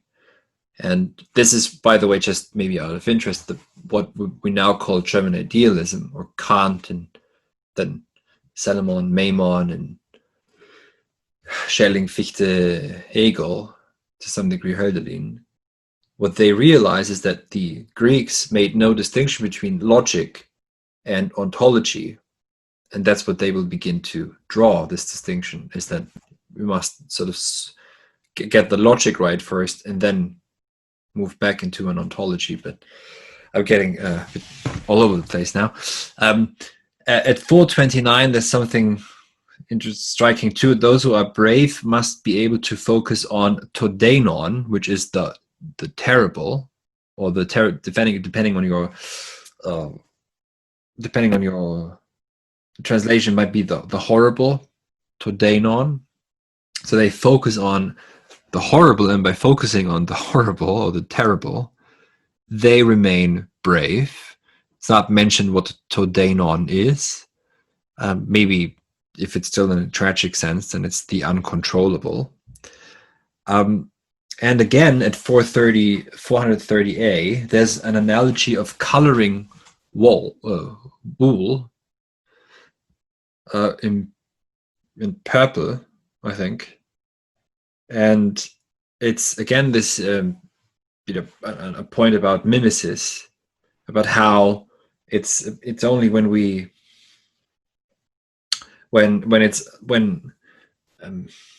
the coloring is done properly that the wool actually takes on the color of purple fully. But if it's done poorly, then it'll wash out. Then the imitation will not do. So, but there's no. But then I think this is what's so tricky about this is we need imitation. We need seeming too.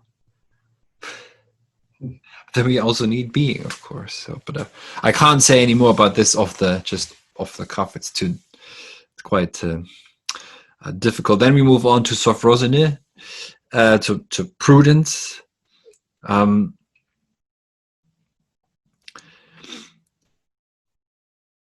In prudent is the condition when that which is better rules over that which is worse or less good, depending on your translation. I don't know. And that's why here in Sophrosine, this is something that's applies to the entire city. It's between the leaders and those who are, or the governors and those who are governed.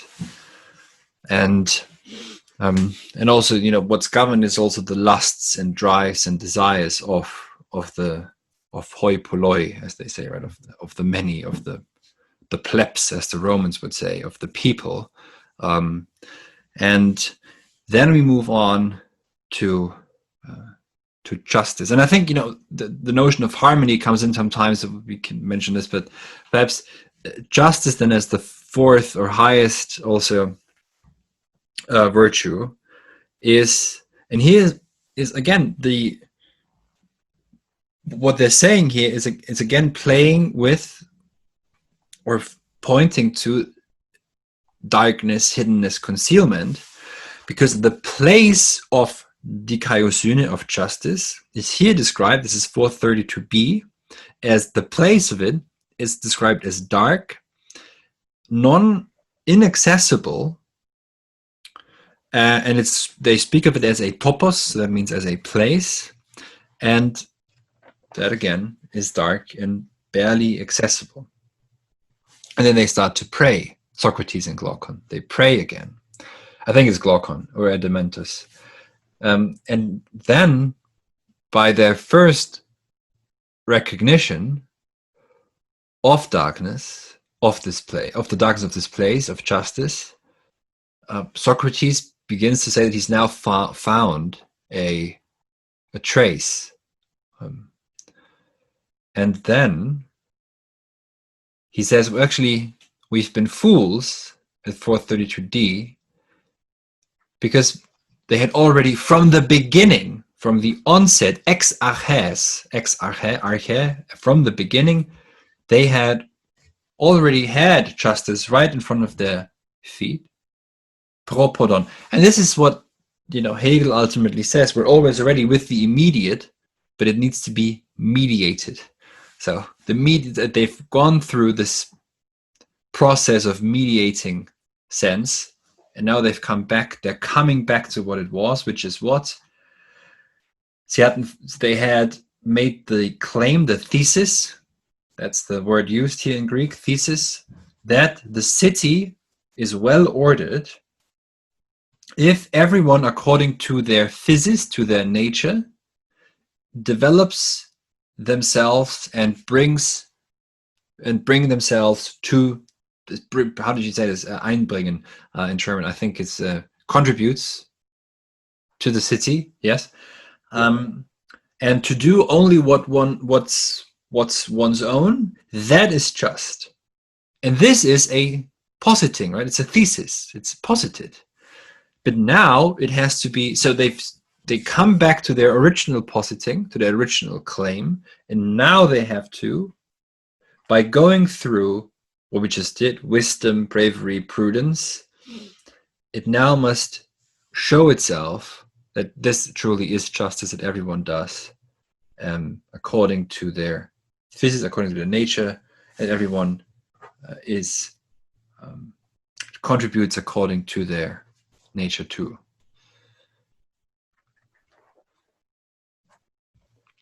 Yeah, and it's important that what the importance of this analogy from the soul to the state is that just as what the idea about the state is that every section of the state has its own special virtue, right? The as you said, the four cardinal virtues are wisdom, courage, moderation, justice. Right?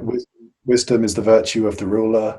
Courage is the virtue of the armies, and moderation is the virtue of the hoi polloi, as you say.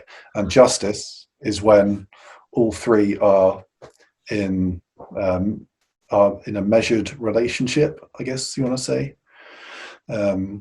If you want to use that word measurement to define justice. I think appropriateness is also a good kind of right. A state is just, or a state is appropriate when that's nice. Yeah, as you say, all these things are performing their virtue. And what he'll later do, as we'll find out, is to transcribe these three parts of the state onto the soul, and he'll say that just as justice in the state is these three sections of the polis performing appropriately, so justice in the soul is the three parts of the soul performing appropriately as well. Yeah, thank you. That was a good summary. Sorry, to go on. But yeah, that notion of appropriateness is, I think, is a good one. Rightness as well. Rightness is a bit more vague, but there is that kind of But as you're saying, justice kind of has too much of a connotation with, I know, the law courts or something. It's It's too mundane. It's too of this world. The modern sentiments, Yeah. Whereas, I mean, there are lots of ways he talks about justice. Sometimes Plato talks about justice as like a power, something flowing through, which is good because it gets us away from this mundane aspect. It's something more. It's a condition of something. So you would. It's a condition of a state, and it's a condition of a soul, and it's just. From that we'll produce this. Okay, so we will. Okay, let's make this as a no. So dikaiosune, you say as appropriateness. Yeah, it's a bit of mouth. Yeah, kind of. Well, what isn't? Yeah, it's we have to. I think that's really good. So we will continue to say justice just to. I mean, we will say both, perhaps, appropriateness and justice, just so people know what's going on. But appropriateness, I've noted this down now. And also looking at the etymology of appropriateness, it comes from, it's related to private and proprium, because it has to do with one's own. Okay. Right? So it's ownness. And that's what makes it, in particular, actually, can also mean particularly proper, right? It's what's proper to you is own to you. And that's, I think this is exactly, the balancedness, etc. This is exactly what they say about dikaiosune. This ex arches, from the beginning, it was propodon, in front of our feet, which is the following: everyone does according to their physis, according to what's owned to them anyways. And that's appropriateness, or as the usual translation, that's justice. So that's a very good word. So thank you. That was, that's because I think that's very helpful. This is, by the way, I think this is a life's project for someone who's mad enough and who's got enough life in him to translate all these old texts again and translate them radically differently. I'm reading Aristotle's Metaphysics again, of course, why not? And I'm trying to look at the Greek to have the Loeb Classics, Classical Library Edition. Yeah. And for example, when you look at what's sometimes translated as the formal cause, Aristotle does not speak of anything called a formal cause, but he speaks of toti en enai, that which Paul Natorp translates as that which was being, which is only an approximation also. And he also speaks of, also toti en enai is also translated as essence. So, but that completely denies this the temporality, right? That which was enai, being, or to be, that which was to be. It's very, I don't know if this makes, if Natorp's translation makes sense here. This is also translating it from the German into English again, but still, my Greek isn't good enough to come up with my own just yet.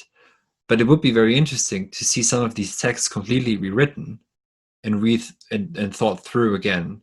Because now when we speak no longer of justice, but of appropriateness, I think we're in a bit of a different area, dimension almost, where it's now, because then it seems to be building up, right? It's to see what I'm trying to say. It's not about finding an external justice, no, but there's a proper place for everyone to take according to merit. And hearing Marx in this as well. Sorry? Is it just me, or is it like Marx is coming through? I mean, Marx must have read this, and when he formulated that, to each according to need, from each according to ability, it's a kind of it's echoing down, isn't it? Yeah. Yes. I mean, Marx is not my. I've not read enough Marx to say anything meaningful about him, but yes, of course, it's echoing through. I think it's just, the problem with Marx is that everything's reduced to economics, which here it isn't. I think, and so there's a passage here again, which I just want to mention briefly at 436b. Again, the question is whether, so it's about the soul and its different parts. Is it that the soul as a whole is executing, or is it that each of its individual parts it's executing? So again, it's the question whether these different parts of the soul are actually one and the same, or whether they are distinct. And we don't have to get into this here, but again, this problem of dialectics, whether something can contain its opposite or not, is, and by the way, this will be discussed in terms of death, right? Whether the soul or the body can die because it's something coming to it externally, or whether actually mortality is as the opposite of life built into the human being. Is there anything, I mean, thumos has been making a comeback, I think. Is there anything you'd like to say on thumos, or anything else before we move on to the fifth book? Well, as I've said, I think it's important to note how much, or how severely Plato and Socrates think about the emotions, how they want to, how much they want to see them controlled. This is and it's interesting. It's always interesting to draw Plato and Aristotle next to each other, because they play off each other so well. Yeah. And Aristotle just simply doesn't have the same kind of limits on emotion that Plato has. I mean, Aristotle will say, if someone robs your wallet and you don't get angry about it, then you simply don't have a commitment to the moral order. You're not. You're simply not, and also you're just not being a man enough. You're always a man. You're not.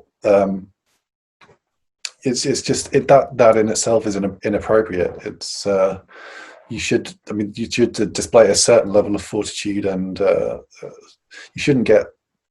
Again, with Aristotle, everything is there's either a deficiency or an excess, and just as there's with Plato, it seems there's only excesses of emotion, but with Aristotle, it'll say if you turn the other cheek, say, then you're displaying a deficiency of emotion. But and yeah, this is why I see Aristotle didn't have the same kind of sanctions against the tragedy as Plato did. I mean, Aristotle in the Poetics is really interested in tragedy and thinks it's something worth philosophical study. Whereas Plato thinks that, yeah, sure, as we've been saying, sure, stories can be useful in moral formation. They're not they don't in themselves. The content of them doesn't really have anything to teach us as they are. So and yeah, I think this what is hardest to the modern reader in Plato is this complete, just as in Nietzsche, really, this the ideas of pity and emotions like that are so lowly thought of. But we have to remember Plato's fondness for the Spartans. Really, we haven't really mentioned them yet, but Plato was fond of the Spartans, not entirely because he thought, while they were excellent at forming a military polis, Plato wanted more. He wanted a polis to be wise and not simply militarily strong. He thought that was a better goal. But still, he was immensely interested in the Spartans and impressed by just how strongly they could form their children and into something coherent, I guess, and so much better than the individual parts. And part of that formation, that training, was complete unsentimentality, I suppose. Spartans did some horrific things to as part of that military formation. So yeah, I always think that distinction between Aristotle and Plato on the emotions, as with so many other things, is kind of instructive. There's something at the end of book 4 that I'd like to mention, which is the definition or determination of injustice, or now we would have to say inappropriateness. Yeah. Thanks to your translation, and what's brought in is health and what is healthy and what is unhealthy and what is disease, etc. But there's something here that injustice then is, just like the unhealthy, is insufficient, is in itself insufficient.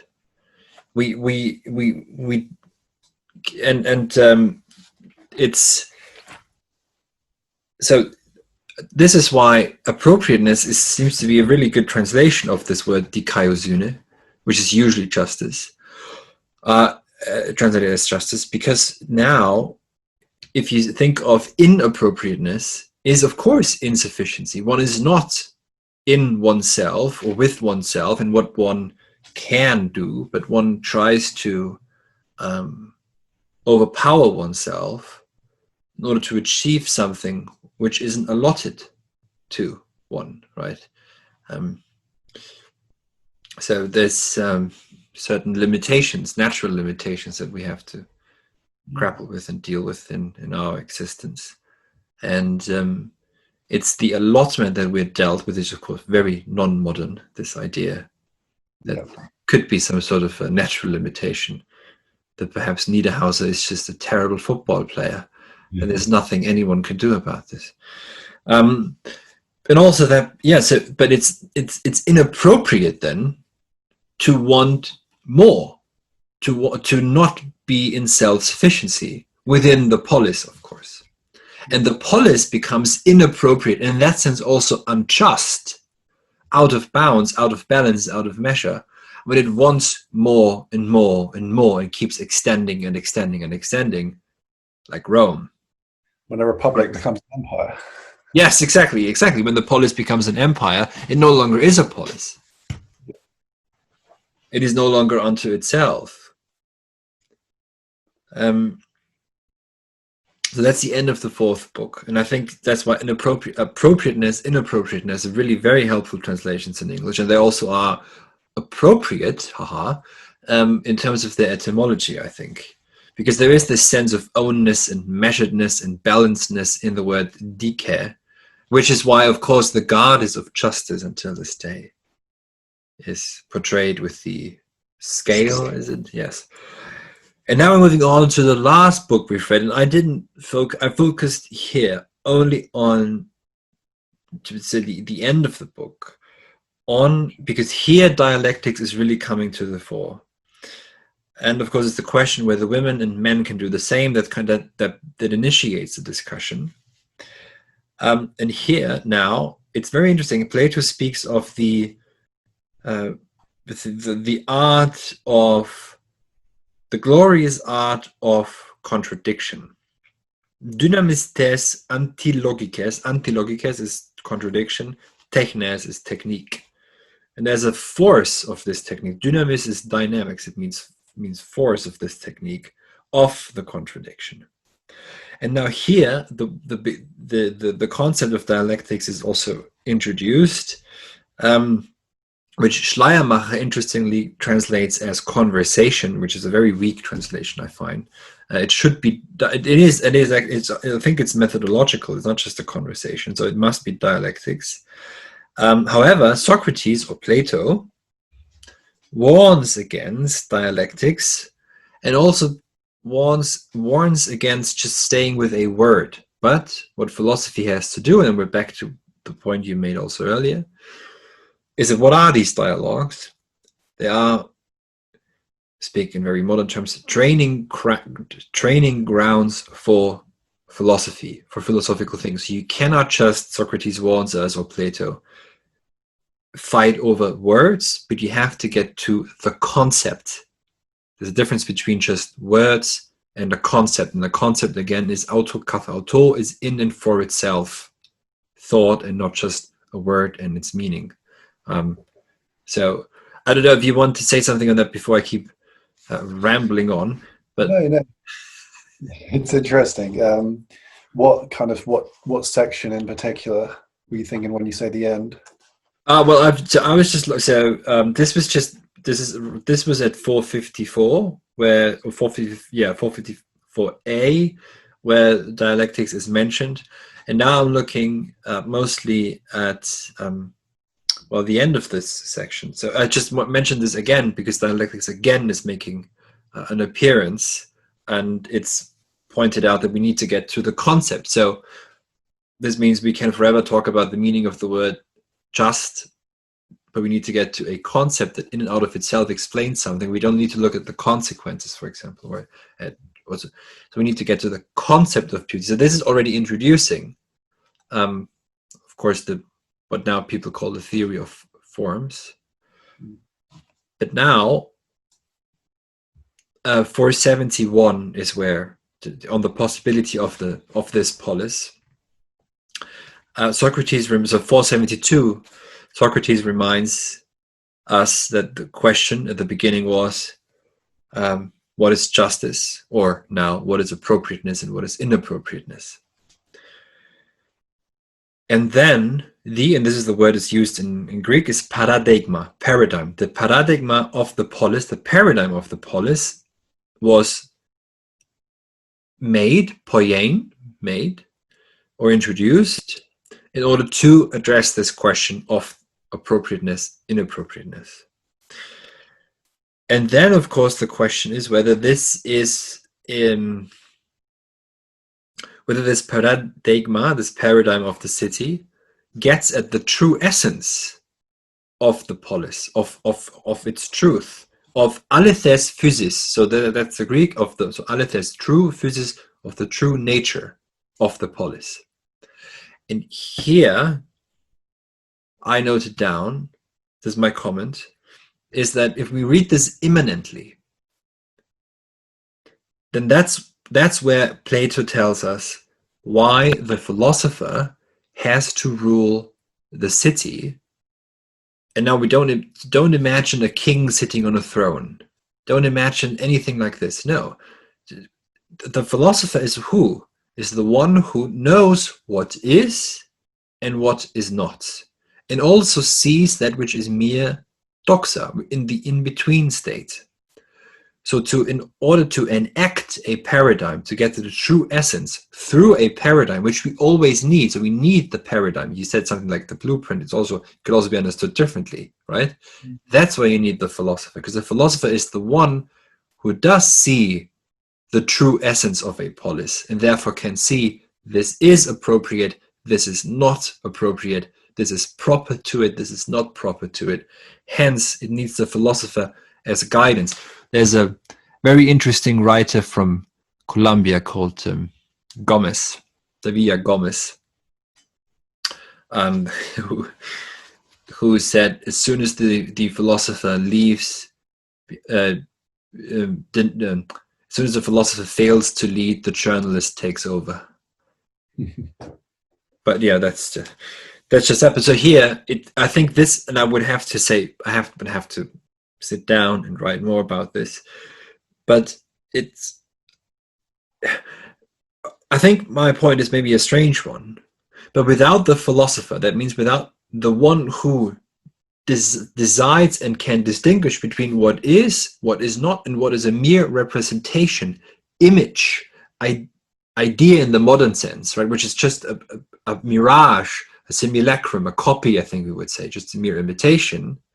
We would be trapped without those. We are trapped in mere imitations, copies, simulacra. There's no essence. We do not get to the truth of being without the one leading, and hence the polis can never be, according to your translation, appropriate. Just.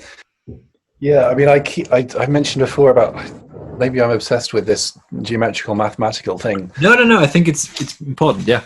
I mean, no. Another way to talk about this is, this is a bit silly, but you know the Matrix, where at the end, Neo, he's looking at the walls, but he sees the numbers. He just sees everything as data, as ones and zeros. Yeah. Right. So in Plato's sense, the philosopher is the one who can see all the doxa as in their numerical true form, and once he can do that, he can make the calculations necessary to create an appropriate relation between all the parts. So if we think about justice as an appropriate relation between the three elements of the parts, and they need to be in a state of balance. And think about that balance numerically. Say, just make up a stupid thing like 300, and you need, for 300 to be balanced in three parts, you need 100 here. You need three sets of 100. And if the philosopher is the only one who can see the numerical aspects of the doxa, then he's the only one who can basically create that balance, that relation in the polis, to create a just state, an appropriate, a state in which the relations are appropriately balanced. And that's a kind of crude way of thinking about it, but I think that's a useful one. Yeah, thanks. And I think the Matrix is another one of these more popular stories. Yeah, of exactly the same kind as before. There's someone leaves the cave, which is made up of seeming. Well, he's brought out by and then returns out of compassion in order to liberate, and is faced with, as Plato will also say in the cave, is faced with death. Neo is faced with death, and there's another character in the film, I forgot the name of the character, who wants to re-enter the cave and strikes a deal with the agent Smith, and says, "I'd like to come back. I will give you Yeah, he's Yeah. for a simulation of a perfect simulation. I want to be famous. I want to be rich. That's right. Yeah. So there's the one who has no compassion for his fellow humans, is willing to, well, um, is willing to basically kill his friends who are outside. Yeah, it's called Cipher, I think the character is called. Yeah. Yeah, well, that's an interesting name. Yeah. And is a deceiver and has no compassion. And there is something about Neo here, yes, that what he begins to see is the shadows as shadows. So he decodes the code. He sees the code as code, but he can only do so coming in with the light from the outside. So he takes the light inside the simulation, but the simulation is real.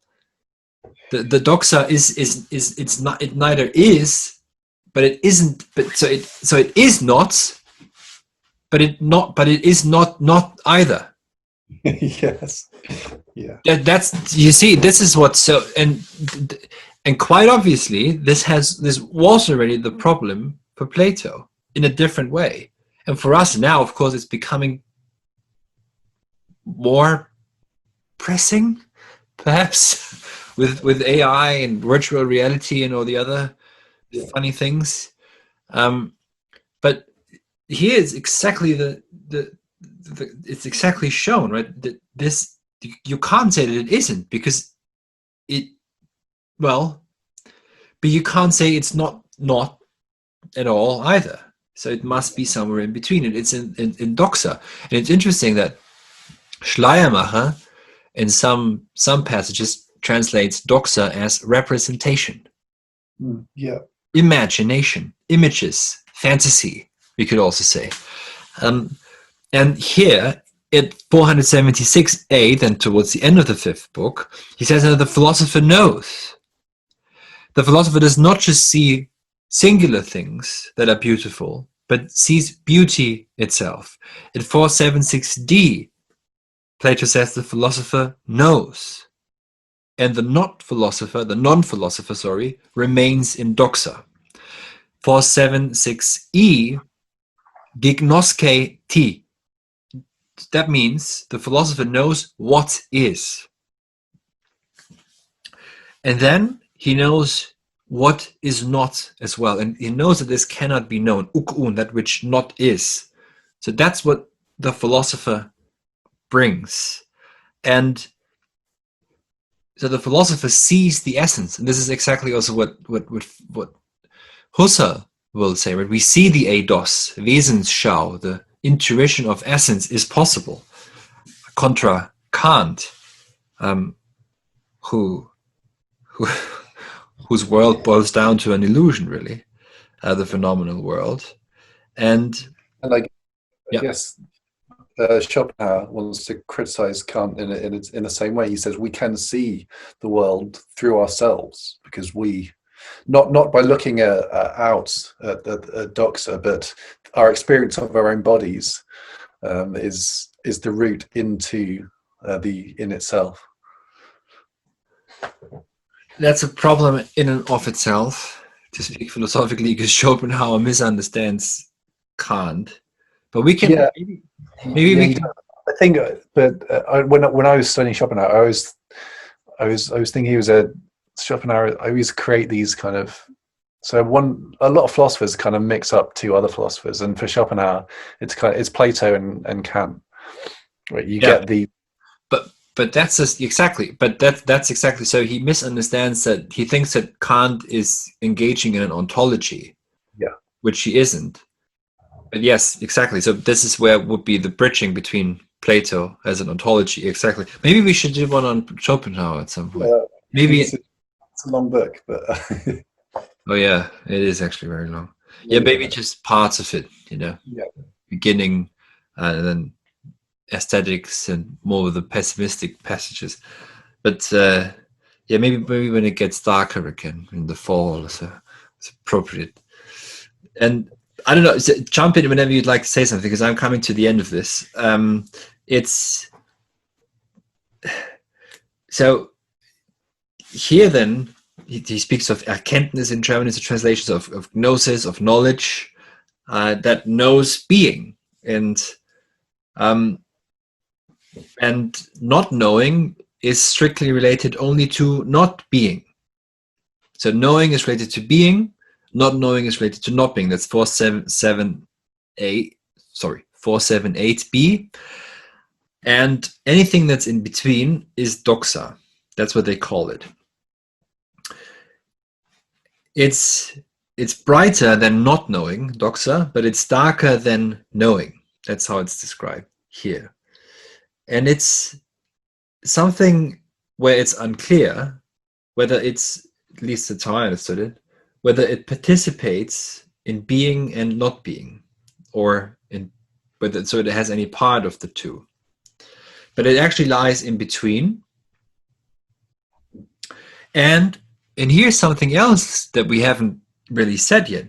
So now what they're saying at 479 CD, C and D around there, is not just that doxa lies in between, but that actually doxa is not to be crowded out or gotten rid of, but doxa gets at something that's in between. There's something of a, it's so that I think that Plato does allow for the in-between, strict being, strict not being, strict knowing and strict not knowing. And that just makes it a bit more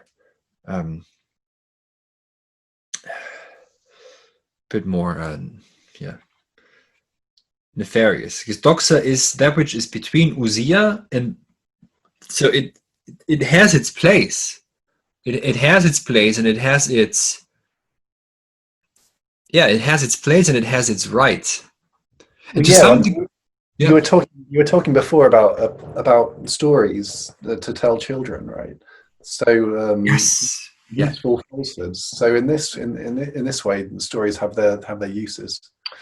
And those kind of stories, they're not being, but they're also not being. And so at 477b, they're trying to because they want to assign powers over states of being, and they'll say that knowledge is the power set over being, ignorance is the power, it's not really a power, but is the thing set over not being. And so they say, well, what's set over the thing that's intermediate between being and not being? And they say opinion. So you could say that those kind of stories, beliefs or opinions, they certainly have their uses in the city. Yeah, that was good you brought this up again. Yes, so that's maybe that's what Plato's getting at. Maybe one thing that I thought of, thanks to what you said, is how Hegel will address this problem of what he calls the understanding, der Verstand. The understanding for Hegel is not quite on the level of reason yet. Reason is able to let go and let play with concepts, etc. But under the understanding reifies and holds on tight to a certain representation, and but it's not denied its worth or its function. It has its place. It's actually that reason can only come into its own and let the concept fully flourish and show, the manifoldness of a concept, for example, through the act of the understanding, of holding on. Yeah. So, and this is why with the cave, and also with, there's no story in Matrix without the Matrix. There is no full liberation of the cave. The liberation from the cave is returning into the cave. It's, and also the doxa, the appearance of the shadows, etc., in the cave are to be taken seriously as such, and how far they do structure or bring forth a world. Well, yeah, then they're all part of Yeah. they're all part of the just state. I mean, they're not something to be for everyone to, as you say, to be. I mean, liberated from is the wrong word. I mean, because they're not. You're not in bondage. If there's nothing wrong with the doxa if it's appropriate for you to be in that world of the doxa. I mean, the to the auxiliaries and to the trades sections of society, they're perfectly useful. And what Plato wants is justice, is appropriateness in the city. He doesn't want everyone to become a philosopher. Exactly, it would be impossible. Can you imagine everyone being Goethe or something? Yeah. We need, and language does this, right? We're both in the UK. How are you? Oh, I'm fine. How are you? Yeah, not too bad. Not even think about it. It's automatic speech, and so much of what we do is automatic speech. It rarely interrupts. But if we were all just running around being like Keats, Contemplating the forms. sorry. Contemplating the forms. Yes. Then it would be an unjust state. But yes, it would be inappropriate. And here's one way of thinking of this: when you leave the cave, and you look at the sun, and you kept staring at the sun, you will go blind. Yeah. It turns this positivity of the sun, this goodness, turns into its own negativity. It's like you get run over by a car if you in central London, just contemplating the forms. But yeah, the story about Thales who stared. I was going to bring up Lord Bailey into a well and got stuck. Thales, yes, yes, exactly. But then Heidegger responds to this by saying, mortal thinking has to step down into the depths of the well to see the stars by day. So we do need the stumbling too, and we do need the darkness by day as well, and the sudden, because this is counter enlightenment, obviously, right? This is quite, but yes. So that was. So I think that was probably a longest podcast, to put it crudely, but it's worth it.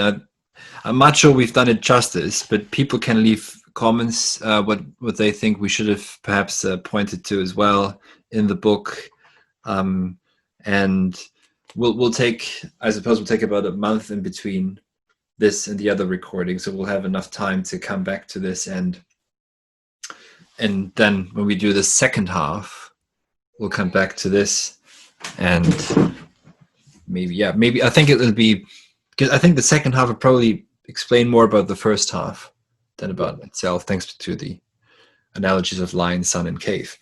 Is there anything else you'd like to add? No, I mean, it's just to say it's the longest. We've only done half of it. It's just a testament to how rich this book is, and I don't know how many times you've read it, but a lot, I'm sure. And this must be the kind of 6th or 7th time I'm reading it, and it's every time you discover something new in it.